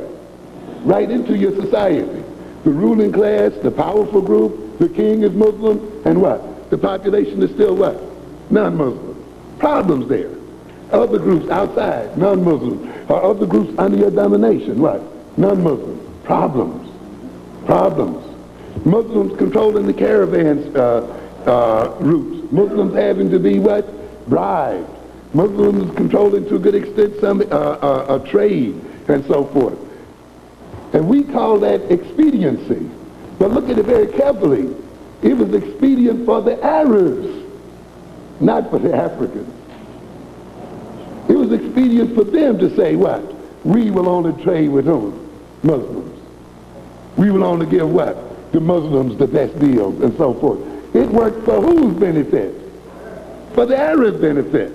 And yet we have history that's saying that African kings became Muslims out of what? Expediency. And we're going to watch that game because it goes right on down to today, of people choosing other people's philosophies out of expediency. We see then the decline of Shanghai, and I won't go into all of that, but the thing that I want you to recognize as we review these things, of course Shanghai becomes of some interest in the sense that its downfall, of course, while subject to the problem of all empires, whether black, green, yellow, blue, or what have you, and that is maintaining control through military means, through administrative means, through political means, the capacity to protect one's empire. And remember, you see, one of the other things that changes empires, of course, is technique. As I just mentioned, the change in formations, the change in religious strategy, in military strategy, changes in military weaponry can tip the balance toward in the favor of an enemy. And sometimes a society which has been great permits itself to become conservative and therefore does not change its military strategy, does not change its philosophies and so forth, and another people with a different philosophy, strategy, technique, and military approach overruns that society, even if the civilization is a what? A good one, quote unquote, as such. And we see that. So what do we see here with the decline of Shanghai? The Sultan of Morocco sending a force of 200 soldiers, seizing the salt deposits of Tagaza, armed with what so-called arquebuses, or what we call the musket. And now the gun is being introduced into African society. And this introduction of the gun and the weapon, of the rifle and so forth, is going to tip this balance greatly. Prior to this time, the African armies and the other armies could, and the imperial armies of Africa could withstand the onslaught of Europeans, and they did, century after century after century. And they were equal to the fighting valor of the other peoples. But with the introduction of these weapons, we see then the military situation changing. And these guns were to bring about profound changes. And we see then the people from Shanghai losing battle after battle against these weapons. I would recommend for you a reading of a book called The Tools of Empire by Hedrick. I can't recall his first name. An interesting one where he talks then about the effects of the rifle, the effects of the gun, particularly as it moved from the musket, which had to be loaded from its bore, from the upper end where the soldier had to stand up, and sometimes it took him a whole minute to load it and get it. You know, you've seen these pictures where they had to drop the powder in and drop the bullet in and drop, and tamp, tamp, tamp. And then, you see, and so an army with a good bow and arrow cord could still do them in. And in fact, the accuracy of these weapons being smooth bored without the rifling on the inside of the chamber were very inaccurate. And some of them, they weren't accurate up to about 80 feet. And a good strong bow was more accurate from a longer distance. But after a while, and many of them would just stop firing when they got wet. That would be the end of this, or when they had moisture and so forth. But technique, you see, begins to take place, doesn't it? The building of the metal cartridge, the breech loader, which really transformed warfare. Instead of having to stand up and push that powder down and the other stuff down in there, you load the bullet at the front, at the end of the gun nearest to the firing person. Very important, because it permits them to lay down, to hide out, to lay low in ambush, and to fire from a prone position.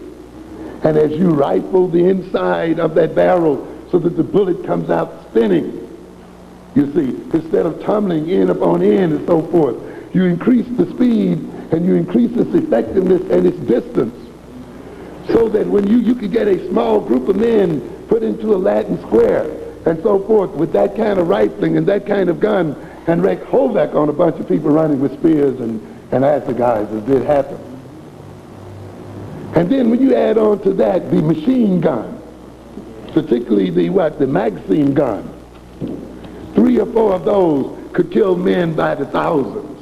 And you have situations then of 400 and 500 Europeans killing Ashantis and other people in terms of thousands by the tens of thousands. Technology and technique. Now the African tribes to develop the weapon too.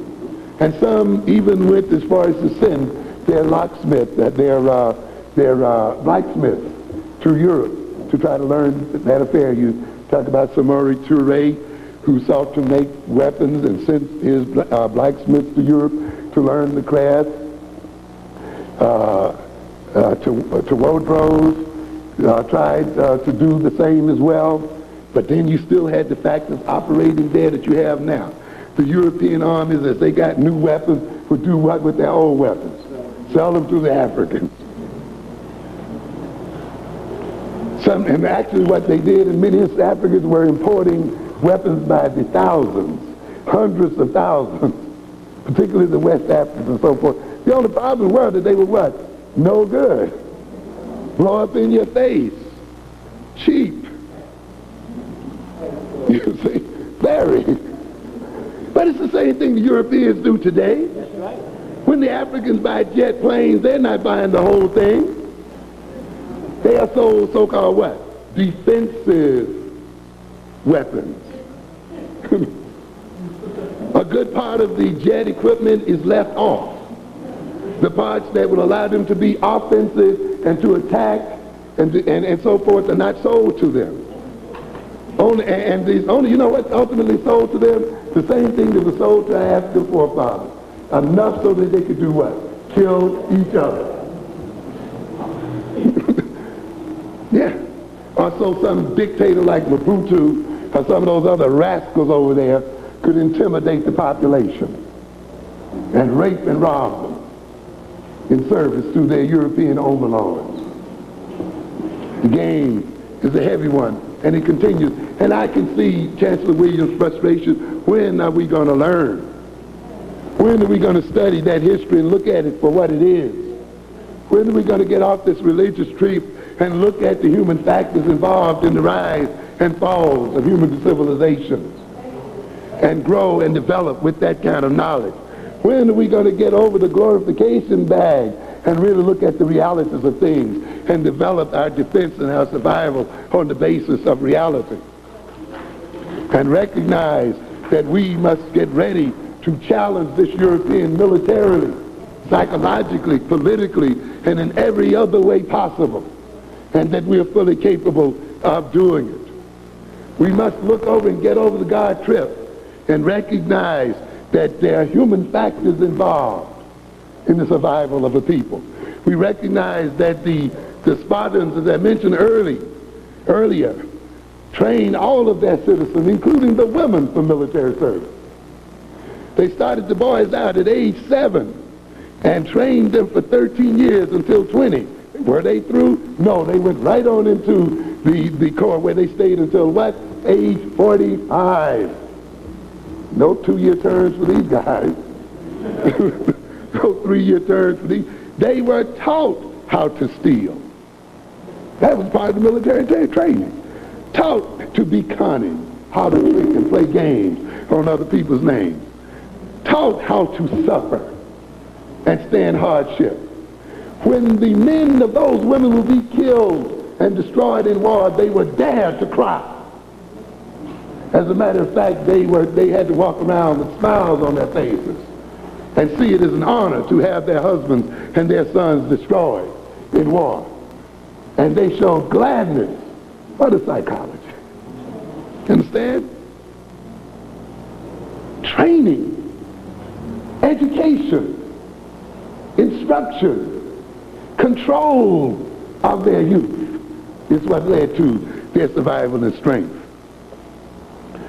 For those 20 lived in military, so-called military messes, and they were only allowed to see their wives by stealth. They could get married, but they had to sneak out and catch it. You know, even had homosexuality in the ranks. You know, in this culture, people think homosexuals are weak. Right? When you hang around an army for 45 years, and so what? The veterans got a hold to the young ones. But even that was used as a part of the esprit de corps. You talk about Alexander the Great. Right? What are we dealing here with again? Men with very strong what? Homosexual traits. Very much. A drunkard, alcoholic. Yes. Read reality, ladies and gentlemen. The Prussian army, the greatest war machine around. Again, see, ladies, it's not what you got, it's what you what? Do with what you got. How you use it. How to take it and make it work for you. And what? Not against you. Alexander is a terrible, miserable person. Right? Miserable. Killed, who was it, Aristotle's son? Aristotle, his teacher, for not bowing on the spot. In a drunken rage, ran his javelin through his major general, the son of his major general, and then killed the general so you wouldn't hear about it. Man roaming all over the earth, not knowing where the hell he was going. No real plan. Alexander the Great crying because he had no more to conquer. Come on. Read reality. Roaming everywhere because he had no real direction. The only thing he had was a military mind. A military mind taught to him by his general father Phillips. Taught him from an early age, having him lead the cavalries and the army as a kid. Knew nothing else. These Spartans weren't even taught to read. They were only taught one thing, war. What am I saying? I'm not saying necessarily that we teach our sons that. Or so forth. The point I'm trying to emphasize is you get the characters that you what? You create. You get the sons that you make. That's right. You get the daughters that you make. You complain about black males being this and black males being that. And our men being weak and they ain't taking care of the family and they ain't this. And they fall into crack. Well, make another man. That's what you do.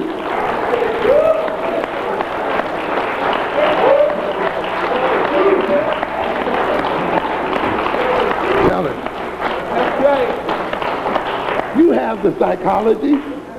You have the history. You have the lessons before you. They're all there. You go to school and get degrees in psychology, human relations, social work,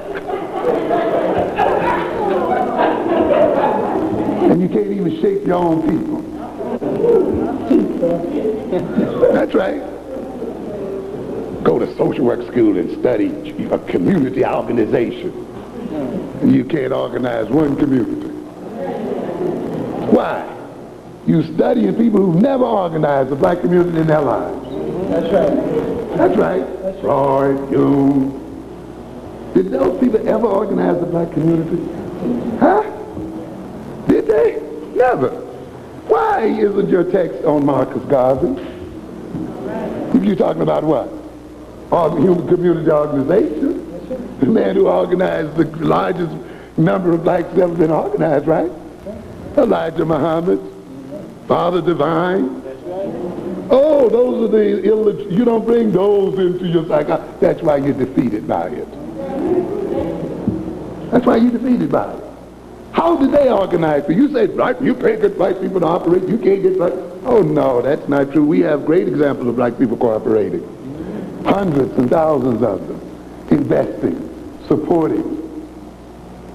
But we haven't looked at it. You let people sell your Father Divine as some cult figure. Well, he was some cult figure, and he was some... You don't look at how he fed thousands of people day after day during the Depression. You don't see how he organized money, and in the depth of a depression, was able to buy real estate and to buy businesses and to employ his people and so forth, because you let people feed you an image that keeps you from looking at a man who, despite what you may see as his human error and so forth, still was able to accomplish something right in the teeth of the beast.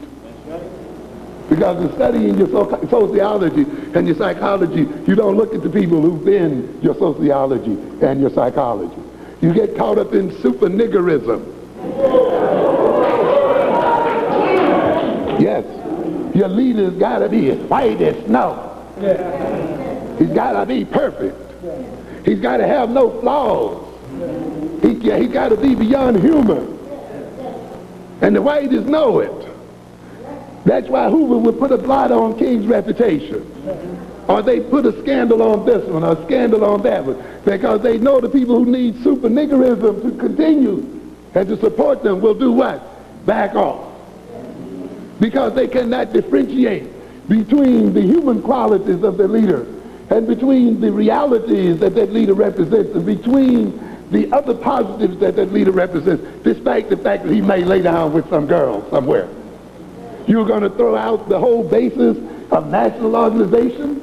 You're going to throw out the whole principle of the fact that black people cannot survive unless they see themselves as a nation because some man laid down with a girl. You must recognize you got to get over it, or people will defeat you time and time again. It doesn't even have to be true. All they have to do is print it in the Daily News, and it's over.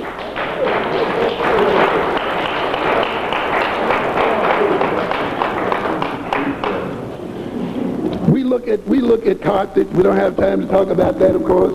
Again, the people who didn't even really have much soil, but who too are ultimately defeated by mercenaries and people they were paying off, and the armies turned around and you couldn't trust them, man. They give to the highest bidder.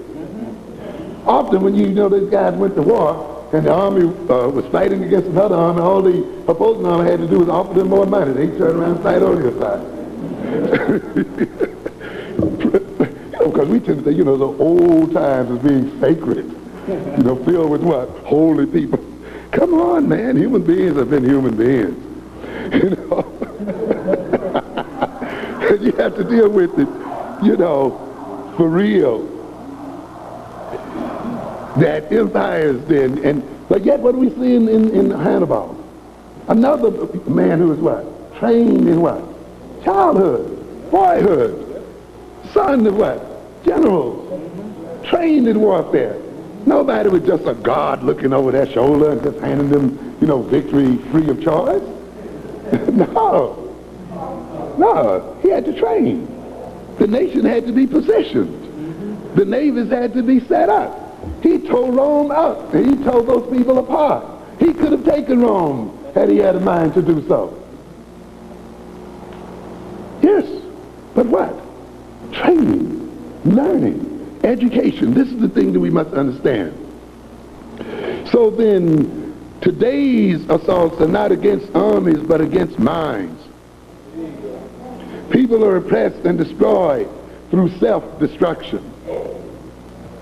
To be robbed of culture is not merely the result of bias, not merely the result of the bias of the European, nor the need of the European to inflate his ego. It was that, but it was not only that, an image, or to produce an inferiority complex, or just to justify slavery.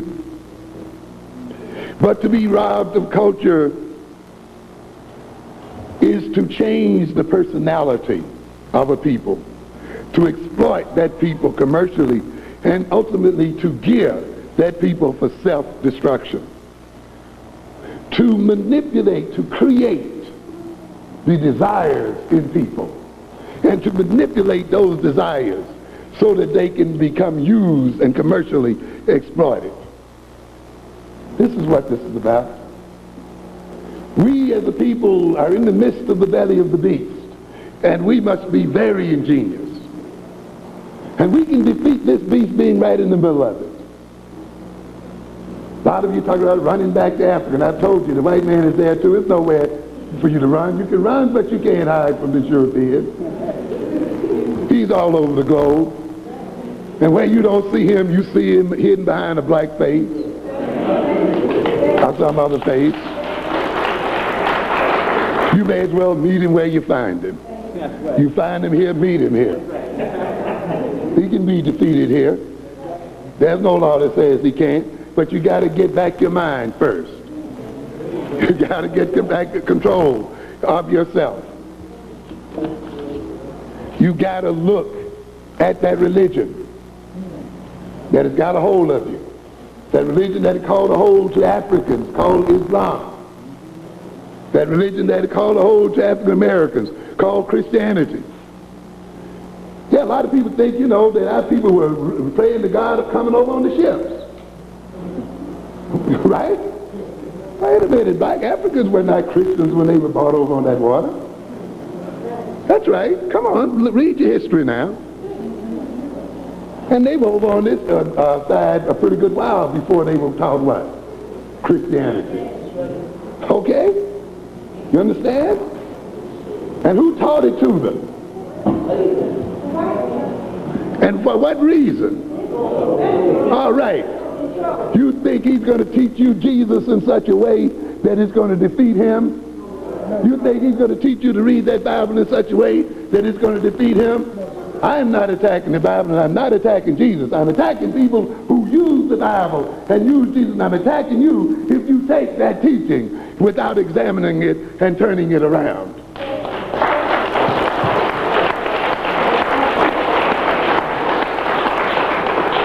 I'm not attacking Allah and the Quran. You can have Allah and you can have the Quran. But you got to get out of Arabism.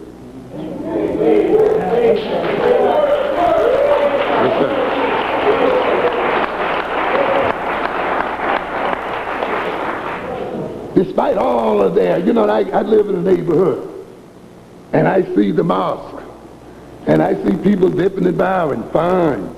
I see Pakistanis who don't even live in the neighborhood, and Lebanese and all other kinds of people in there, besides my African brothers in there. And then when I go to the construction near my house, I see those same Arabs and other people constructing houses for black people, and I don't see my African brothers constructing those houses. And I walk into my neighborhood of Harlem and other places, and I see those Arabs and those other Muslim brothers owning the neighborhood and not African people.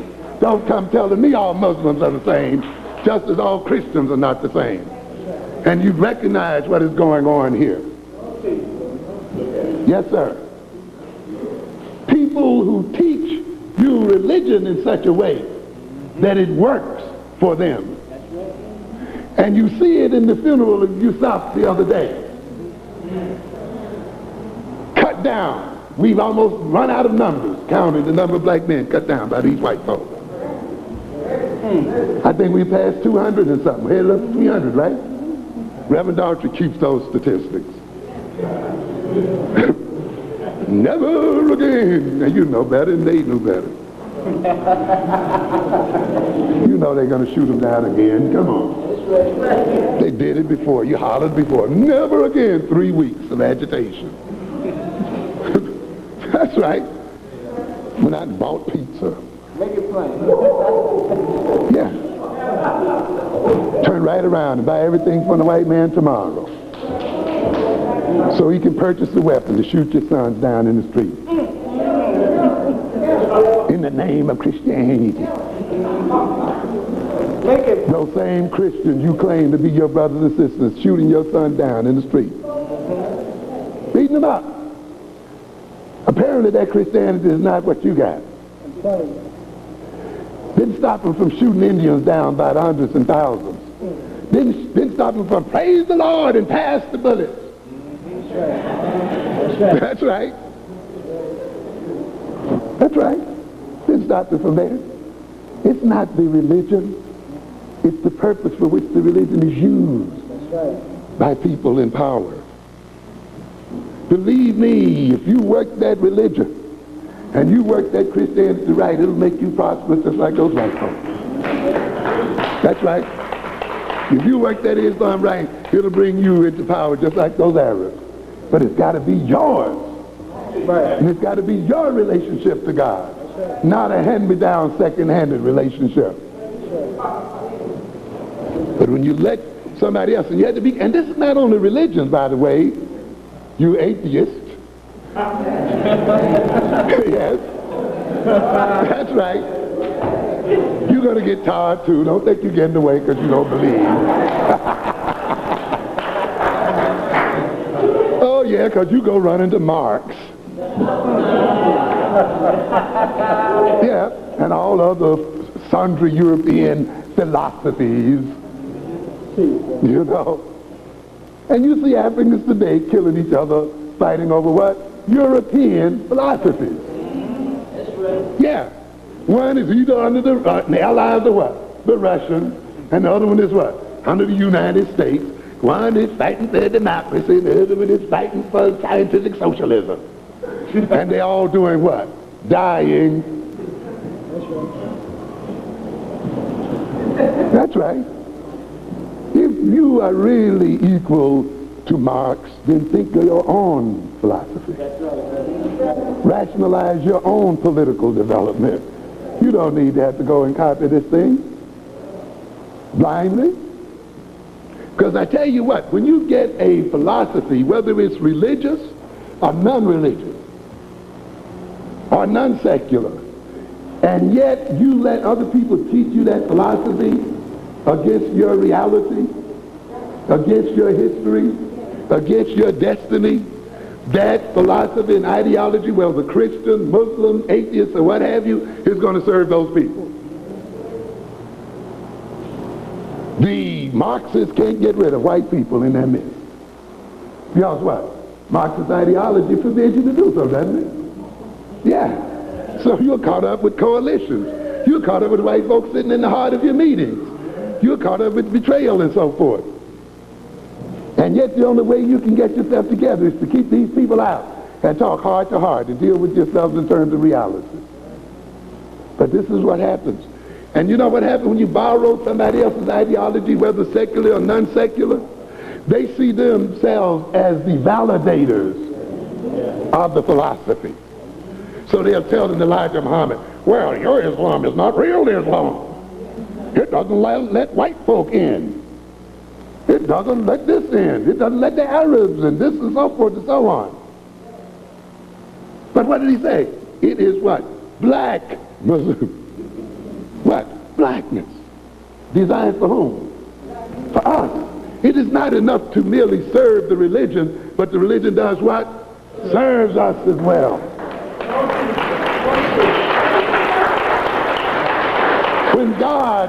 When God, if you want to call it that, entered into a covenant with Israel, it was a two-way street. Isn't that what it was? Yes, it wasn't a mere dictation to Moses of what the people were supposed to do. Go and read it again. I say you see a what? A negotiation process taking place there. And what did it say? What? You do this and what? I'll do that.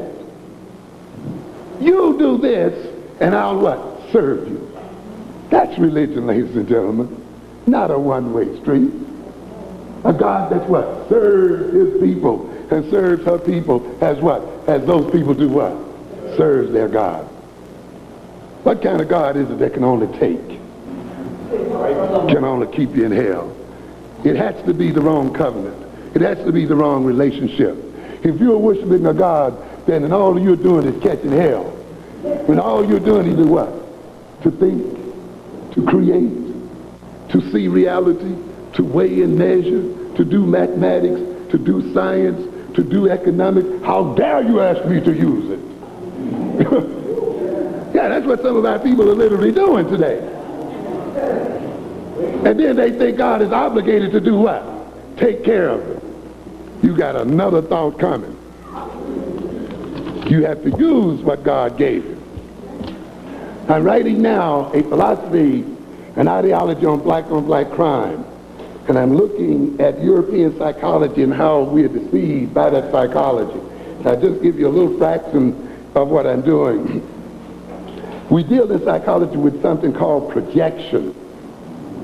You know, many of you, been in the psych classes, you've heard of that, they talk about the ego defense mechanisms, right? You know, how the ego defends itself through denial and repression, rationalization, reaction, formation. You probably made an A on that one, didn't you?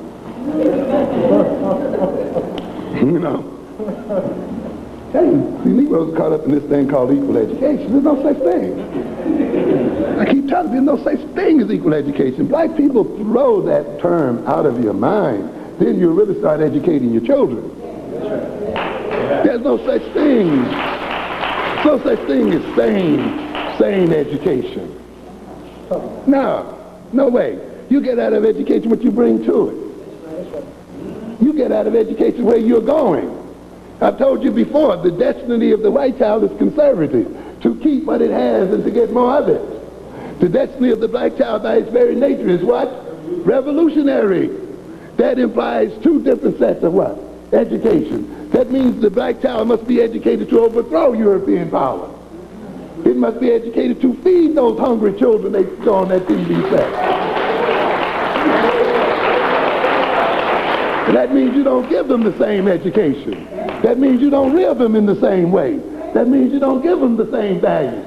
Get rid of that. That's going to kill you. These European books will kill you if you do not know how to read them correctly. Call it the same education. You get up there and you're taking these doggone tests, which is another thing you ought to get rid of and stop subjecting your children to, these so-called achievement tests. Yes, because you haven't answered the question yet. Who told you they had to read the same thing at the same time, at the same age? Who told you that? Why? Who said that? Who told you that, as I said before, that a class day has to last from 8:30 to 3 o'clock? Why can't it go to 7 or 8? Why can't it be on Saturdays? Why can't it be throughout the summer? Huh? There's no standard education. There's education people decide that is appropriate for their survival. That's what it is. And we must see that as it is. Here you're grumbling about being enslaved and what that did to you. Being Jim Crow and what that did to you. Being discriminated against and what that did to you. Being insulted and what that did to you. And then you say, I want my child to be reading at the same point, at the same time, with the white child who's dealt with none of this. Who has none of these scars when they come into the classroom.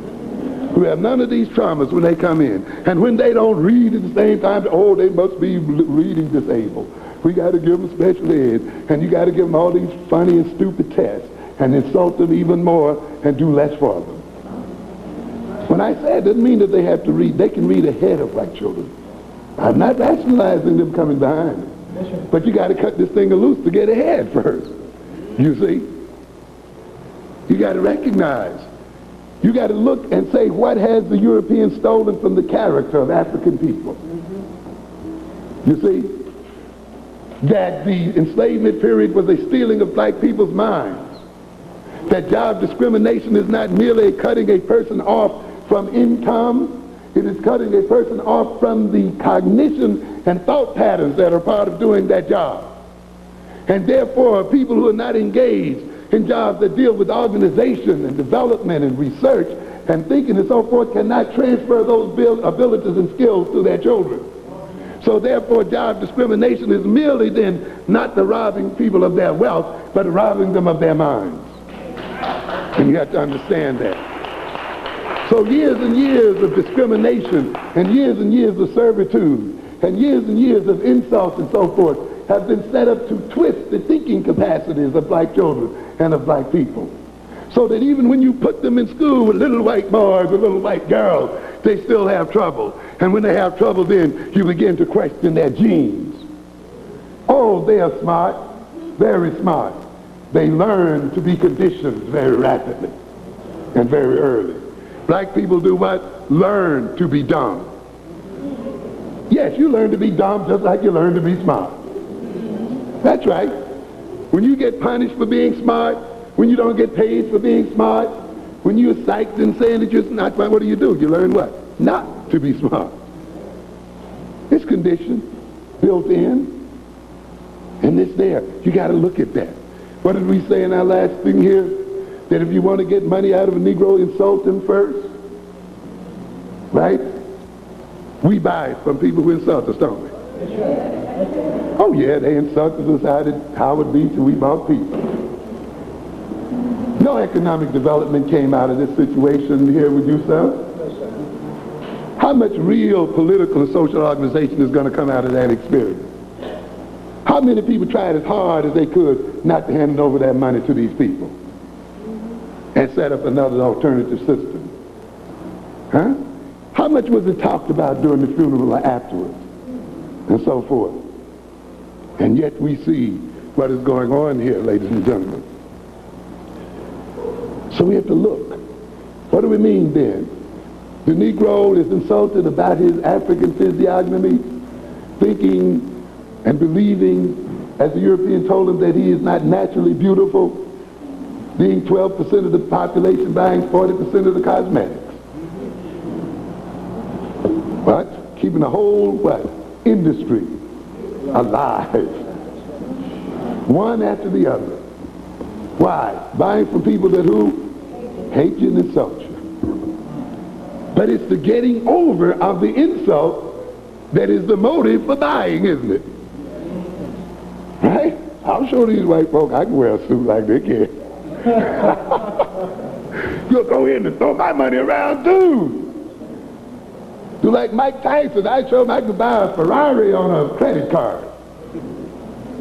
Fools. Did he gain respect? No. Foolish. Foolish. And someone said, did the Koreans march in your parade? Did the Arabs march in your parade? Did these other people eating you up and eating you alive economically march and protect you? How many Roman Catholic priests marched in your parade? How many white Baptists and Southern preachers marched in your parade? How many of those other Christians in white was marched in your parade? Check yourself out. See what the heck is going on. And see what kind of game is going on here.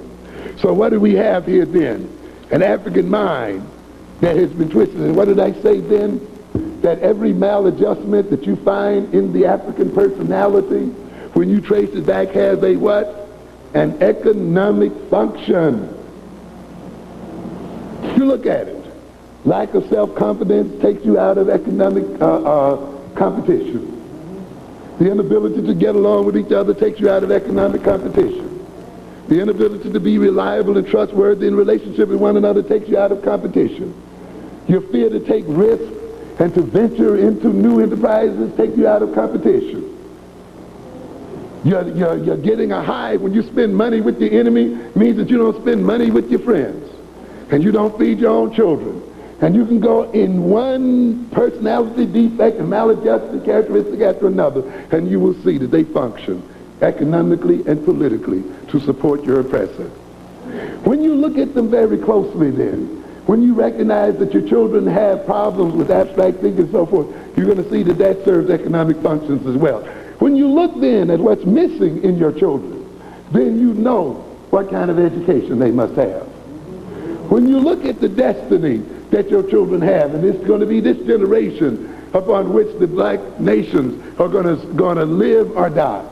And when you look at that destiny, then you know what kind of education you have to offer. And you recognize that it is diametrically opposed to the education of the European child. But you have to see it. We talked about projection. Projection, it said, is the projection of one's own unwanted and negative characteristics onto another person. And pretending that those characteristics are what? Not one's own, but are in the other individual. And in that way, the person can deny that he has those characteristics in himself. And in that way, he can attack the other person, or call himself defending himself against the other person as a way of defending himself against his own bad characteristics. Projected. Nice little definition, isn't it? Psychologically profound. Right? Isn't it? So the European, being the criminal that he is, right? The greatest murderer the earth has ever known,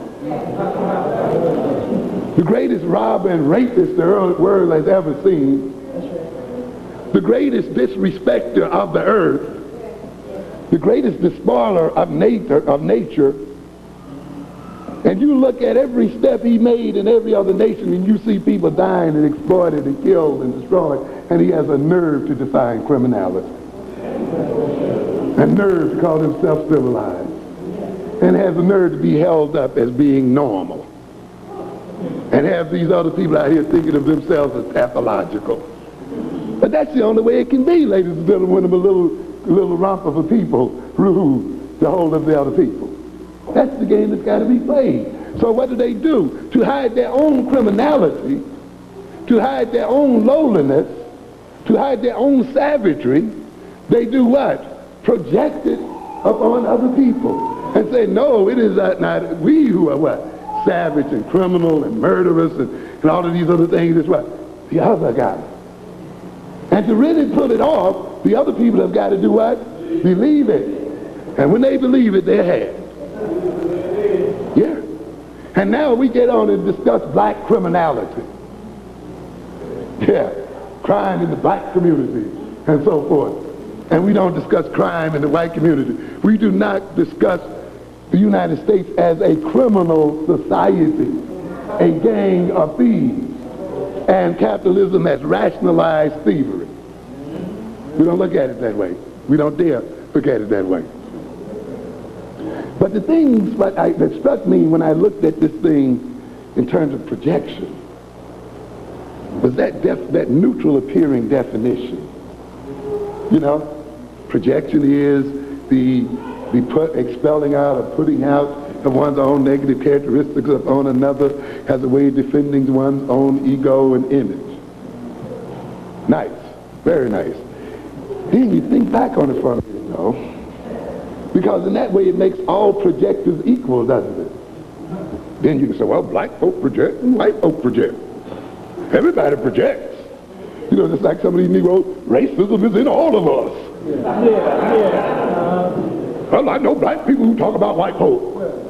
You know, and that somehow justifies, you know, that somehow, you know, supposed to let these others off the hook. Foolish. Even Matt Boehner came up with some stupid stuff in the New York Times. How many saw that? The blight of black racism. I mean, it's just, that's foolish. Very stupid. And what is he saying? Well, you know, I hear some black folks saying something bad about white folk. That means they just as racist as white folk. He doesn't even know what racism is. He thinks racism is merely an expression of an attitude. Merely saying something bad about another people. Merely saying, I hate white folk. That's not racism, ladies and gentlemen. You think because I say I hate white folk, that's the same as Bush saying he hates black folk? That's the same as the Supreme Court saying it hates black folk? That's the same as a cop saying he hates black folk? You got another thought coming.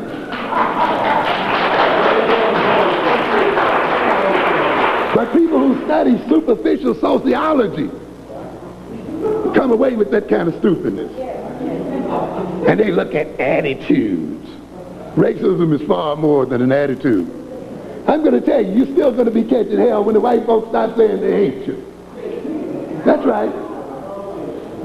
When they remove their overt hatred and they remove their overt antipathy towards you, you're still going to catch hell.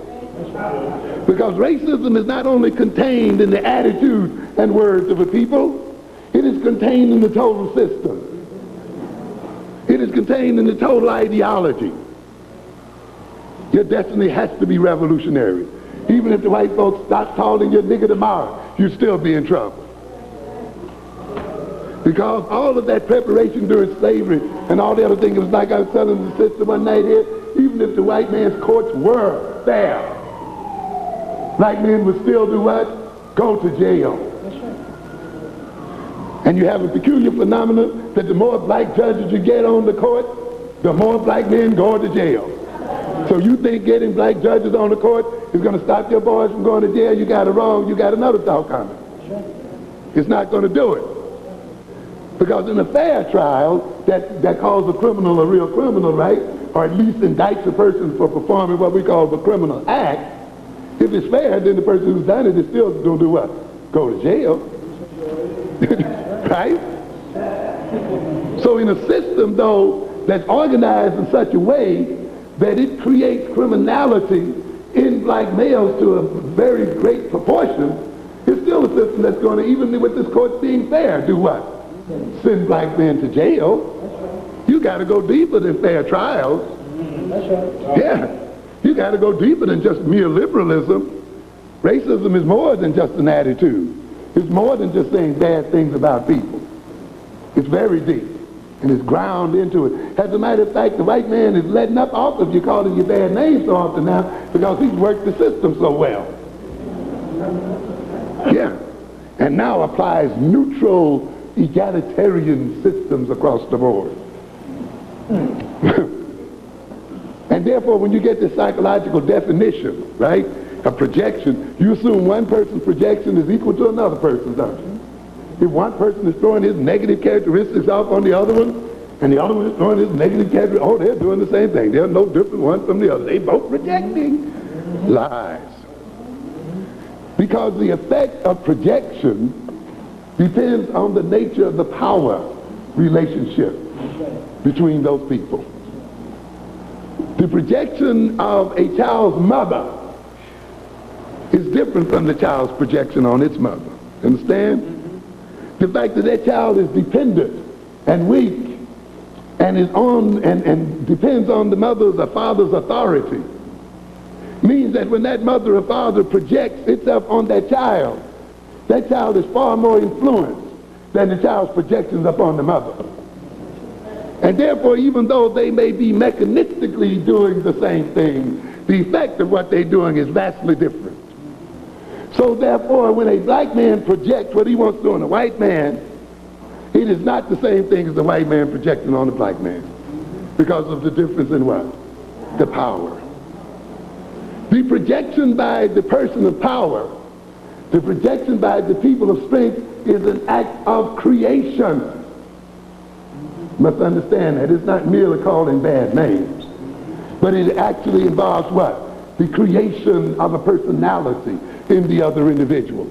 Because the more powerful projector has also the capacity to follow his projection up with concrete activities, with concrete relationships, with job discrimination, with shooting sons in the street, with beating them with policemen, with controlling money, with controlling the other things. That projection becomes a creative process, not merely a throwing out of images upon another. That projection then becomes the implantation into the breast of the projectee of a foreign and alien spirit. And that spirit takes over the personality of that one who receives it.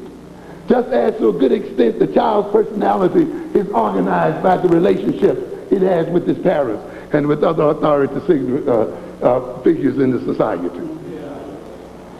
And what do we mean then by alienation? We mean by alienation a situation where an alien spirit, an alien ideology, an alien perception, an alien outlook on life has inculcated itself within the breast of a people, and that alien spirit identifies itself as the self and the ego of that person and manipulates that individual's taste and desires so that they will serve the interests of the people who put it in there in the first place. You have to see that. We talk about self-hatred, but the self you hate is not the real self. That's right. That African self you think you hate, that's the self put in you by the white man. That's the description put in you by the European. That is not what Africa is. That is not what to be African means. Not at all. You're running away from that. And you know, when you run away from that, you go deeper into insanity. That's right. You're insane, first of all, by having a foreign spirit in you. And then you become more insane running from that, calling it yourself. That's right. Yeah. Doubly crazy. Yeah. I'll wrap it up in a second. Double it. Double it out of your mouth. You haven't even had time to see the African self yet. Because it's hidden behind the fake image. And you're frightened of that image. And you run away from it because you got to go through it. You got to go through the valley of the shadow of death. That's right. You got to be born again. Isn't that what they tell you? You got to let that old European spirit and alien spirit in you die. You think it's yourself. You think if you let it die, you are dying. Nah, that's when you come alive. That's right. That's right. That's right. You have to look at it. You haven't seen that self yet, because boy, when you grab a hold of that real African self, when that real African self gets to you, ain't no way you can turn it loose. There's no reason to hate it. You know you can't hate it. No. No way. No way. How can you hate your real self? Huh? How can you escape from reality? And escape from reality is an escape into madness. Yeah. A lot of these people out here are going crazy and on dope and other things because they escaping from something they think is their self. You know that? I don't like being black. I don't like... What? You mean the black that the people have told you what it means? The African that the people have described to you. You see, that's not who you are. That's not what you are about. I was looking here at multiple personalities. I forgot to bring the thing. I wanted to read it to you a little bit here on multiple personalities. It's very, very instructive. Very instructive. You know, where people have 2 or 3 personalities at once, and one comes forward and the other one goes, you know, you can have all kinds of combinations. And it shows you, see, that the human mind is capable of being fragmented and reorganizing itself and restructuring itself. The interesting thing, though, about these personalities is to watch the fact that each personality has a body that goes with it. You know?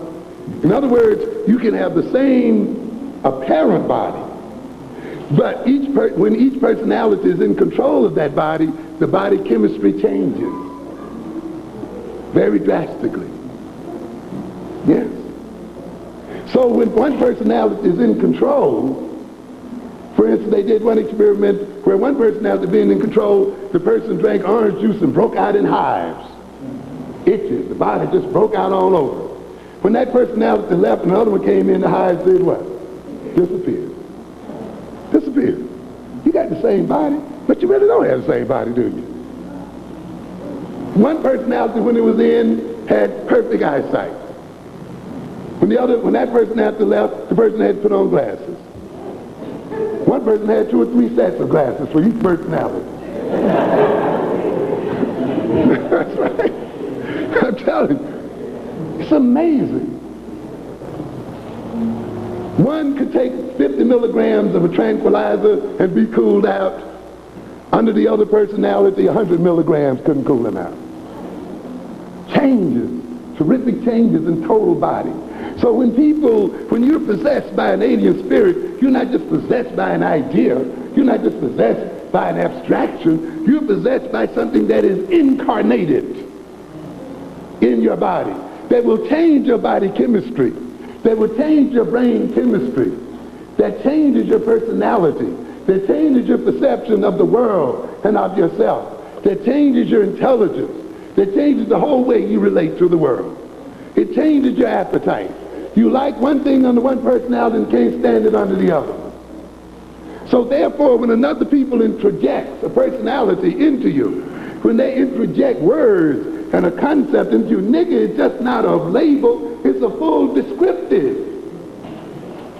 And these words and these descriptions are related and associated with each other.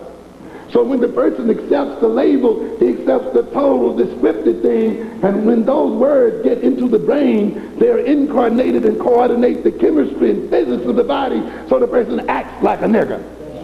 That's right. That's what it's about. So when the mother is projecting on the child, or the father is projecting on the child, and authority is projecting on the child, and the child is believing in their word and taking their word for truth and taking them to be the definers of reality and taking them to be definers of what is real, that child is being transformed, and those words are not just sounds in his head. Those words organize brain chemistry and organize the body. And when those parents and other people hate that child will proceed to kill itself in service of the spirit within it. The black man being hated and suffering from a death wish by the white man is obliging the white man by killing himself. Because that alien spirit, once it possesses your body, does not give a damn about your body. Its appetites are appetites created by other people.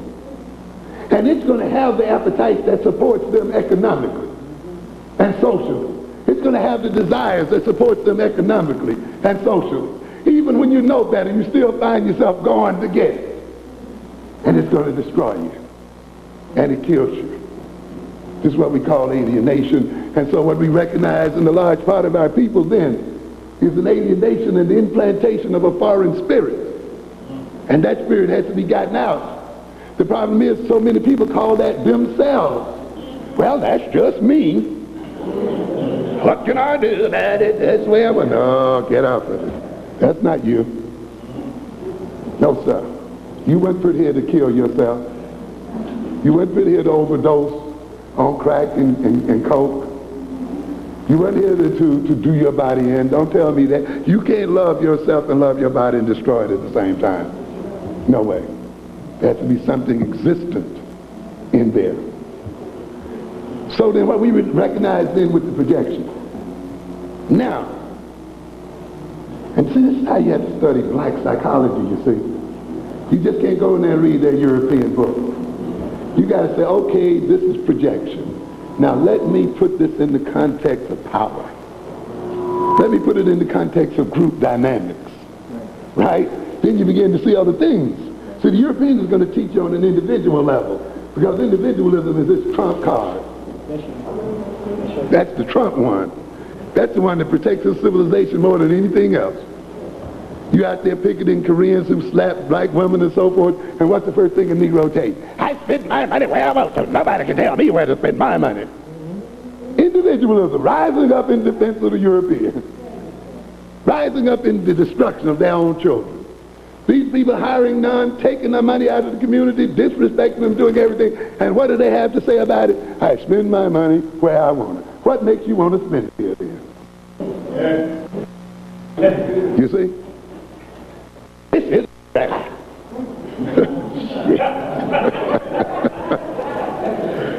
But I tell you, when you have an introjected, implanted spirit,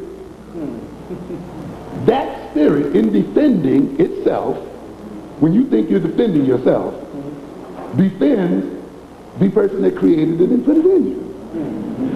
That's why when you get through making the arguments for doing what you're doing, it's still going to end up with money in the pockets of white folks. That's right. Yes, okay. I'm telling you now.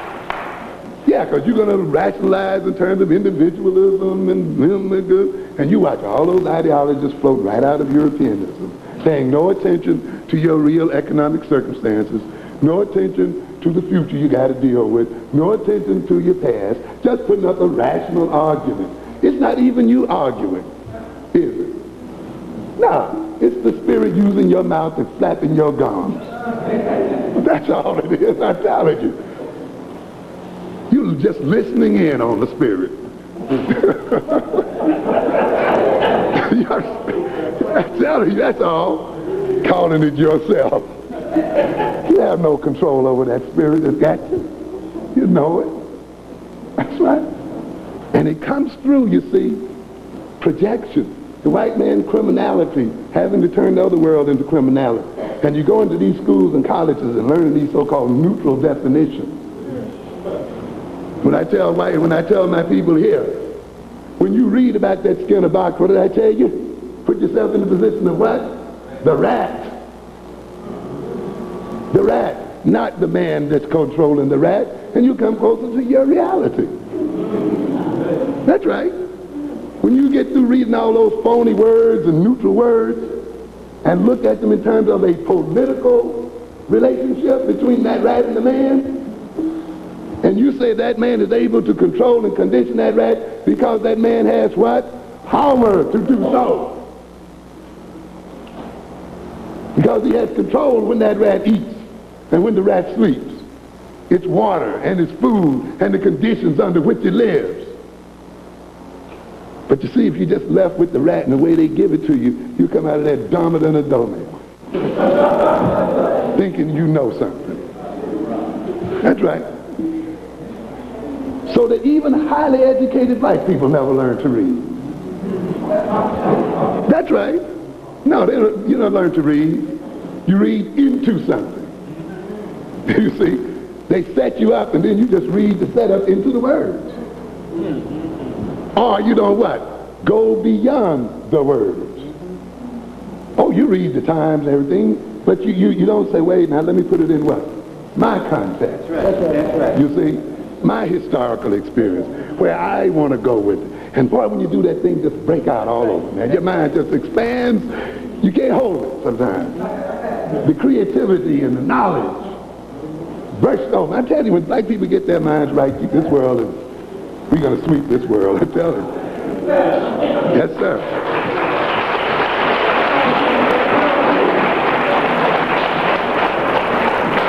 I see white men coming up with ideas that if we'd been out of our right minds, we could have thought up 10, 20, 50, 25, 30 years ago.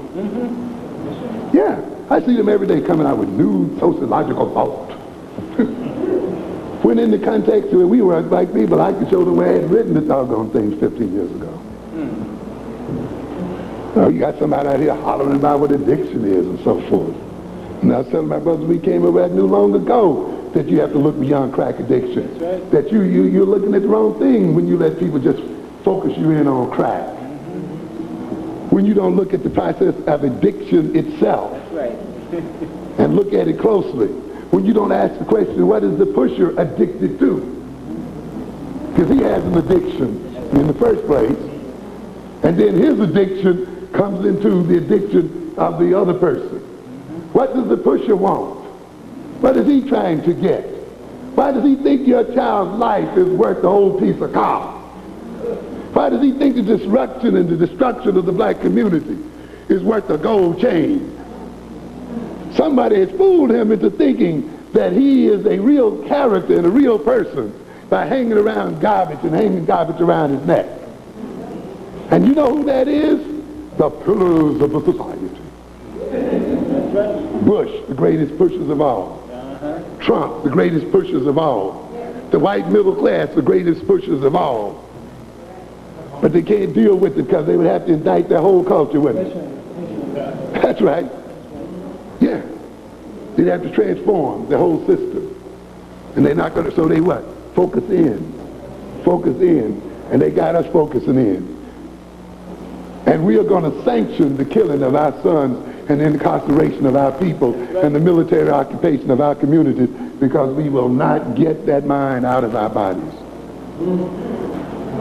So I'll bring it to a close here. Let me just point out one thing about the projection right quick because I want to get back to this religion for a second. Not only then does the projector project the evil things in that character on the victim, but strangely enough, the projector projects morality on the victim as well. Yeah, very interesting. They project a moral code as well. You know, when somebody tells you you're evil because you're black, you assume that you'd be better if you were what? White. You know? So in a sense, the put down can be a lesson in what? The other things. Oh, well, if I work this, if I work that, if I act this way, if I act that way, I'd be good. So in a sense, when the person puts you down, in another way, they're inculcating at the same time an ethical system. You okay? When not only do they teach you an ethical system backwards, but they teach it straightforward, don't they? Right? They come right in with that Bible. That's right. They come right in with the Quran. The white plantation man gives permission for the slave to be taught what? Christianity. Now, do you think he's going to give permission if that Christianity is going to overthrow his role in the world? You will see discussions in the magazines of the time about how Christianity would be a more efficient controller of the African slave and people. Why is that the case? It is the case because when the projector projects the moral system, he projects that moral system for the same reason he projects the evil one, doesn't he? And what is that reason? Control. Control. So his moral system becomes your what? Conscience. Right? Now we got a real game going on here. Yes, sir. There's no accident why the white man came both with guns and what? And the Bible. That the Arabs come to take slaves and bring the what? The Quran. No accident there, because both of them, his weapons and other means to steal the slave is going to take advantage of you, and the way he teaches that religion is going to take advantage of you. Because this thing is going to work against your common sense. As soon as you say, this man has kicked my butt, he's taken everything I had, he's gotten my wealth, I ought to take it back, what happens? The old verse jumps up and says what? Thou shalt not steal. You know? Hey, now. Look at this funeral the other day. This boy shot down.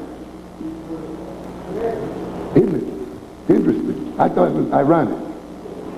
Shot down, murdered. Now, what was the natural, instinctual response would have been? Let's go and do something about this. Or let's rearrange our community in such a way, economically, socially, politically, militarily, you know, in such a way that this will not happen again, that the white man will not have this power. No, be angry, but sin not.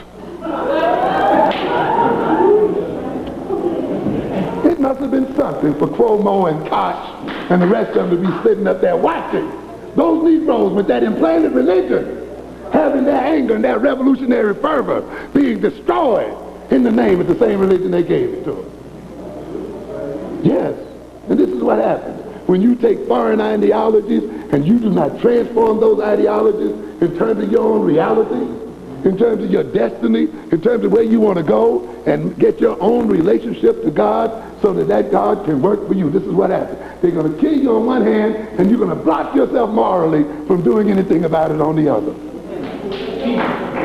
This is what happens. And this is why you pray to the same God. This is why you dip to the east and so forth, but somehow that God you pray to and these other people seem to be giving everything else to the other people and you get nothing. You have to do it yourself. You have to re-examine your relationship. You have to look at your mind. You have to see what kind of spirit is in your body and recognize that you are due an exorcism. That this must be taken out.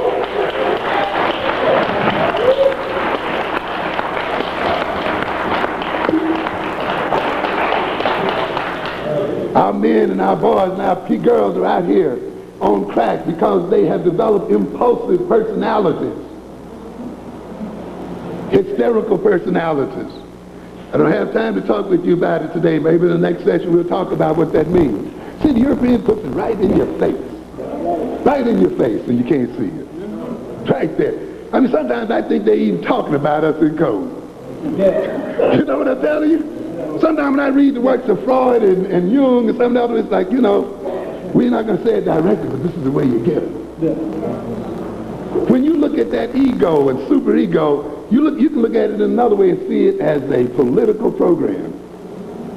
A very beautiful political program is what it is. Why is the person impulsive? Why is the person hysterical in the sense that they just run after the loudest music and the prettiest colors and things like that? That's built in. Why is that the case? Why is it that they do things knowing better? You see. And it's there. Because you see, ladies and gentlemen, we all have impulses. We all have desires. We all have hunches. But it's not enough to have those things. Those hunches and those impulses must undergo critical analysis. They must undergo intellectual analysis. They must be measured against long-term goals. They must be measured against morals to see if you want to indulge in them or not, right? They must be measured against love for your family. They must be measured against love for your race and your group. You must say, if I indulge in this, will this hurt my mother? Will this hurt my father? Will it destroy my sisters? Will it destroy my brothers? Will it destroy my race? That's why you measure impulse. And therefore, when you got that love of race, and you got the love of mother, and you got the love of daddy, you got the love of sister and brother, you got the love of the culture, you got the rationale of the culture, you got the ideology of the culture, you're in agreement with the survival of the people. You can't give in to foolish and stupid impulses. You control them. You inhibit them. But when you're robbed of a culture, when you're robbed of a love for self, when you're robbed of a love for your people and a love for your family, when you're given some old neutral, no-good ideology that has no connection one to the other, you're going to fall subject to impulses. And why was this done? So you could be the world's greatest hog and pig and eat up anything the other society decides to want to poke in your face. And this is what it's about. Yes. The only thing left then is to seek after what? Pleasure. Because you have no goals. You have no culture that you want to sustain, no family you want to sustain, and so forth. So what is left? And that spirit then, and to more effectively manipulate a people, you lay them in. Now you see, these writers don't even lay the religion game on you too much anymore, do they? No, because that's holding back too much commerce. So what do you lay in on them now? We lay in on them what we call expectation. Keeping up with the Joneses thing now, right? Well, the other kids come with a sheepskin coat. I got to have a sheepskin coat, a peer psychology. You see? So and how you're supposed to act and how you're supposed to look and all that's no longer even related to superficial religion. It's now related to what's happening. And therefore those people, then they haul out what? The stars and the others who define what's happening and what? Manipulate desire and manipulate pleasure and manipulate people. But it can only be done to people who have what? No culture, no love of self, no true identity. Ladies and gentlemen, it comes down to the same thing, and it comes down to it again. Know and love your African self. Thank you very much.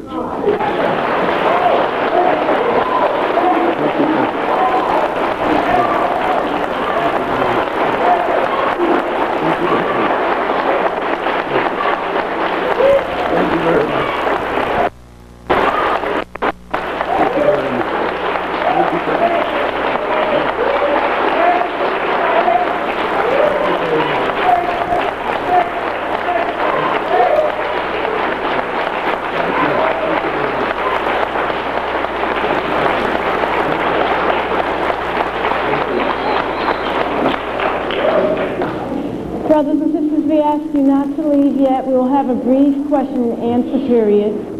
Okay. Pause.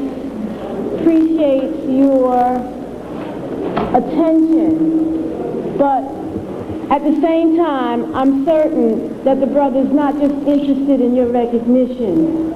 He's not interested in merely your appreciation. I'm certain that the brother would like to see you do, see you study, see you think, see you analyze. So hopefully you have not just come to merely hear words or merely to be entertained, but to take the information that he has shared with us and to use it for the benefit of yourself, your family, and our community. Okay. The brother is very analytical, and I'm sure he would like to see us, he expects to see us develop those same skills. I'm not certain if I should call him Reverend Amos Wilson, though, right?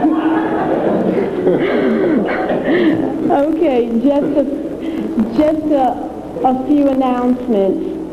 We're going to, right now, do the 50-50. There were tickets being sold.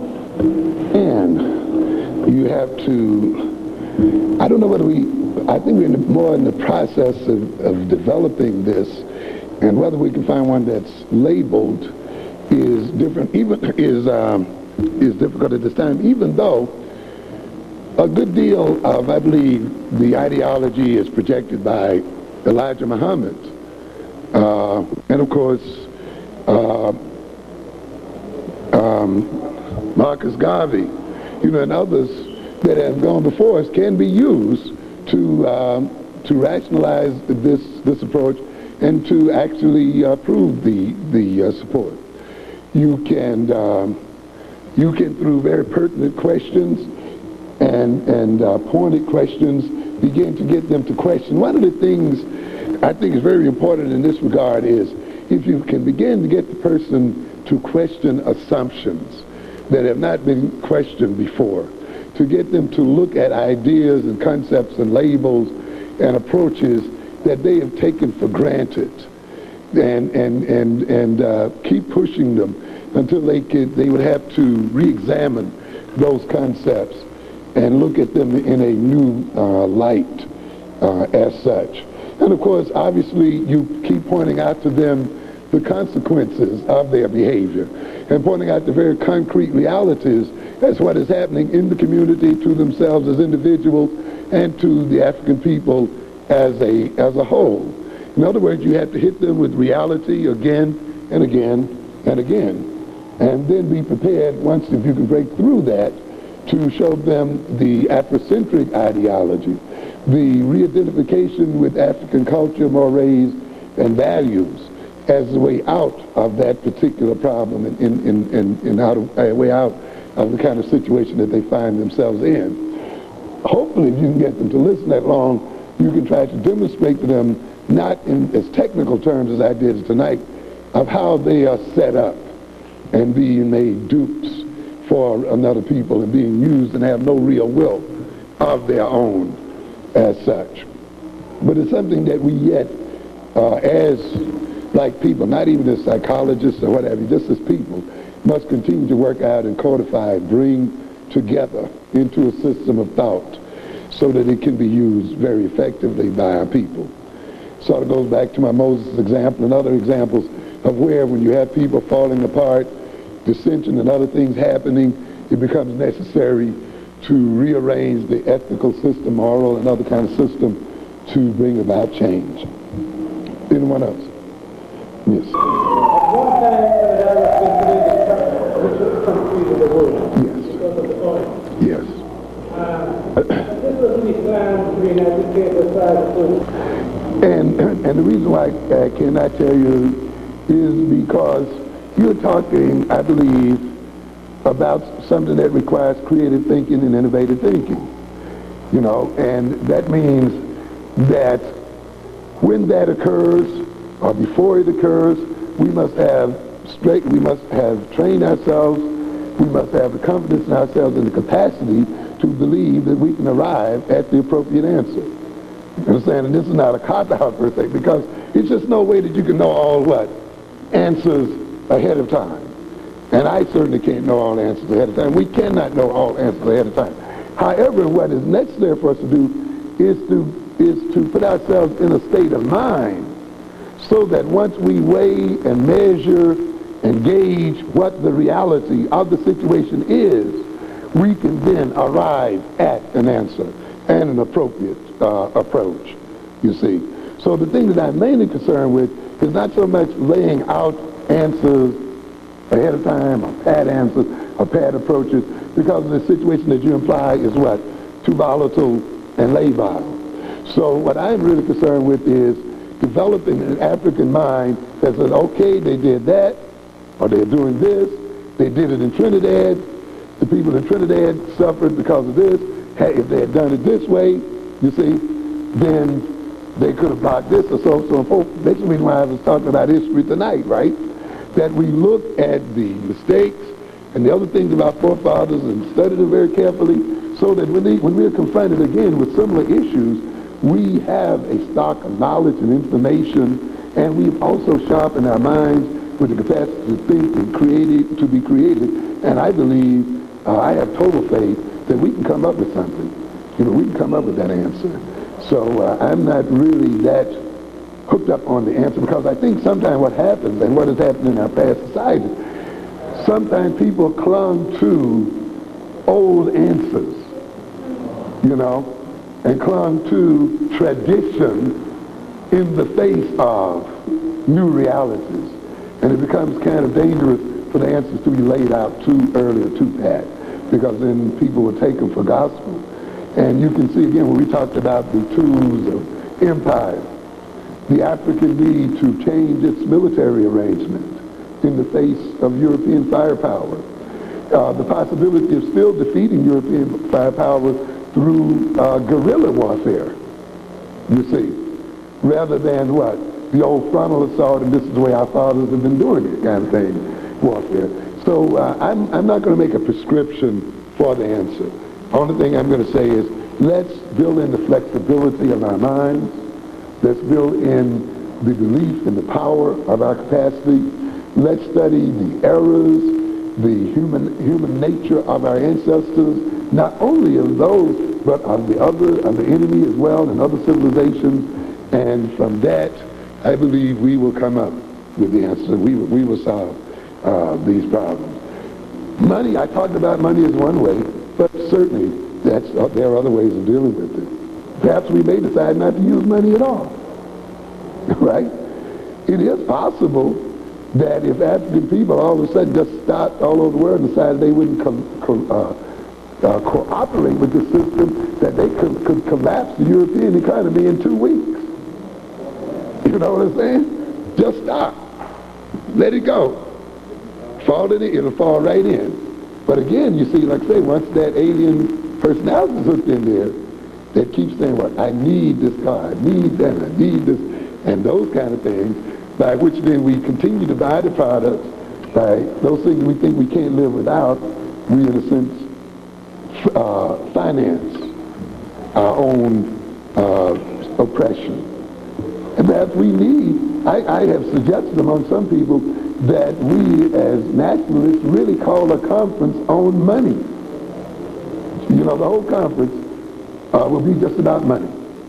Because I think we as African people have still not come to terms with where money is or is not in our lives. We're still suffering from a trauma in relationship to money. Many of us don't think we even have the right to have it, and these kind of things. Many of us, because we were sold in a capitalist system, have problems with wealth and stuff like that.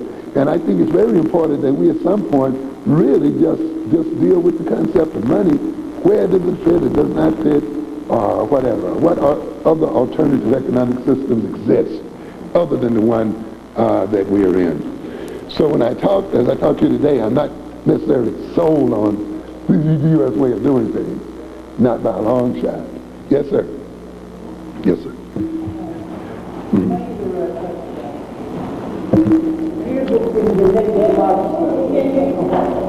If I'm missing you right, you're a critic of Marx and Lenin and the capitalist system, when you're in economics. And I'd like to hear what are specific things in your critical analysis that we, African community, should be really, there we go again with protection again, really focusing to really make ourselves become more viable. I see. What I'm really looking at, because I'm not really going into point by point analysis of Marx and Lenin, the main thing I'm dealing with, I pointed out with the lecture, is this taking in of ideologies unexamined, you see, and taking in ideologies without measuring them against one's own reality and history, you see. Personally, there are a number of things that Marx talked about, many things, and Lenin talks about, and critiques that they make of capitalism that I am in agreement with, very much. But I have arrived at that agreement through my own intellectual process, you see.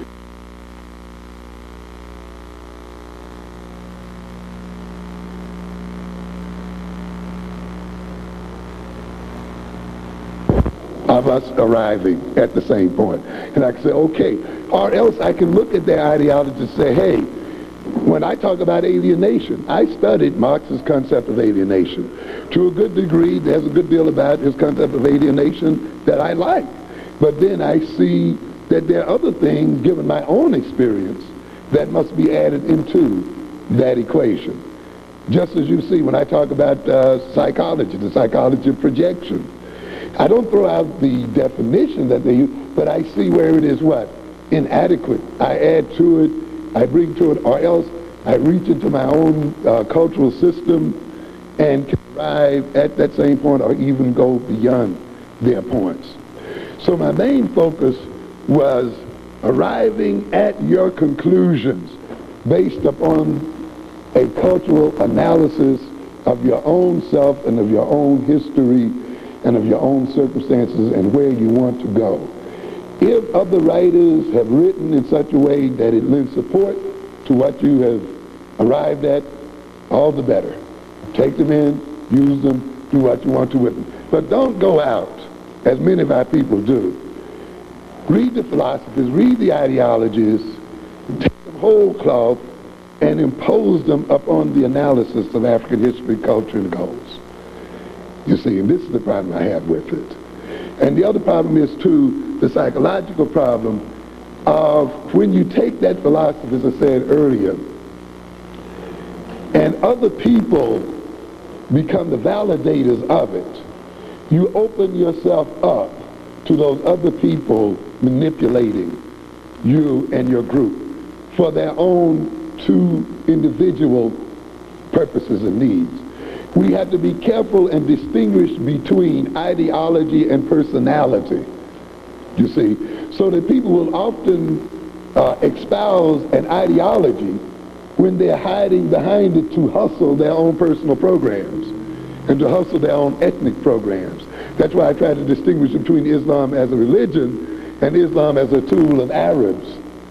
You see what I'm saying? Well, I'm not going to fight with people over there believing Islam as a religion. I will say, wait a minute though, this does not, to me, justify the Arabization of the black American economy or the Arabization of the African economy. But you're believing Allah, I have no problem with that whatsoever.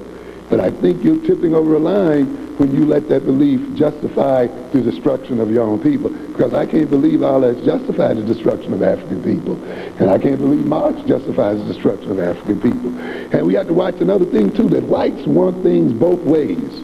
They have set us up in such a way that they get us going and coming. And they're on both sides of this fence. You see, they kick your butt and steal and rape and rob you when they want to.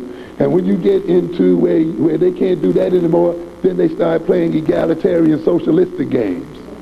You see, and then what happens? They still keep what they had, and they still live off the good times in the great classless society. You know, so in the end, you know, they have not paid anything for what they've done and done anything. And often in the name of classlessness, you still see the African person still on the bottom of that, bottom of that heap. Because let me tell you something about this European right quick. And again, when you read these Bibles, when that rich man came to Jesus, and he said, I wanted to be saved, Jesus didn't just say, well, come on in, you're saved, did he? What did he tell him? Give the money back, right? Give the money back. You gotta what? Repent. You gotta what? Do reparation. You gotta pay. It's not enough to say, oh, well, we all equal, we all brothers. And you know what he did to them? Took right off. And what did Jesus tell him? He has as much of a chance of getting to heaven as a needle. This is the kind of game. That the person of mankind is going in full circle. In other words, we started out with primitive communalism. We developed into society in Egypt was a monarchy, being fair with the resources available.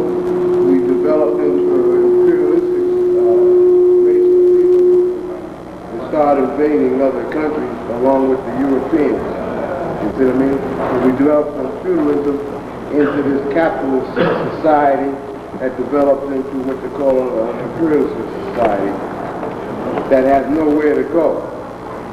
You see what I mean? Because it's based on supply and demand. So you're going to see that everything's going to go right down. But they got to develop some way to increase their market outgrowth throughout the world, taking other countries, waging another war, whatever. You know what I mean? But the whole thing goes in full circle, and it's going to wind down where we break back to primitive, communalism. Understand? In other words, where there will be a fair distribution of wealth. You understand what I'm saying? We have to end it here. Thank you very much for your comments and questions. And I'm looking forward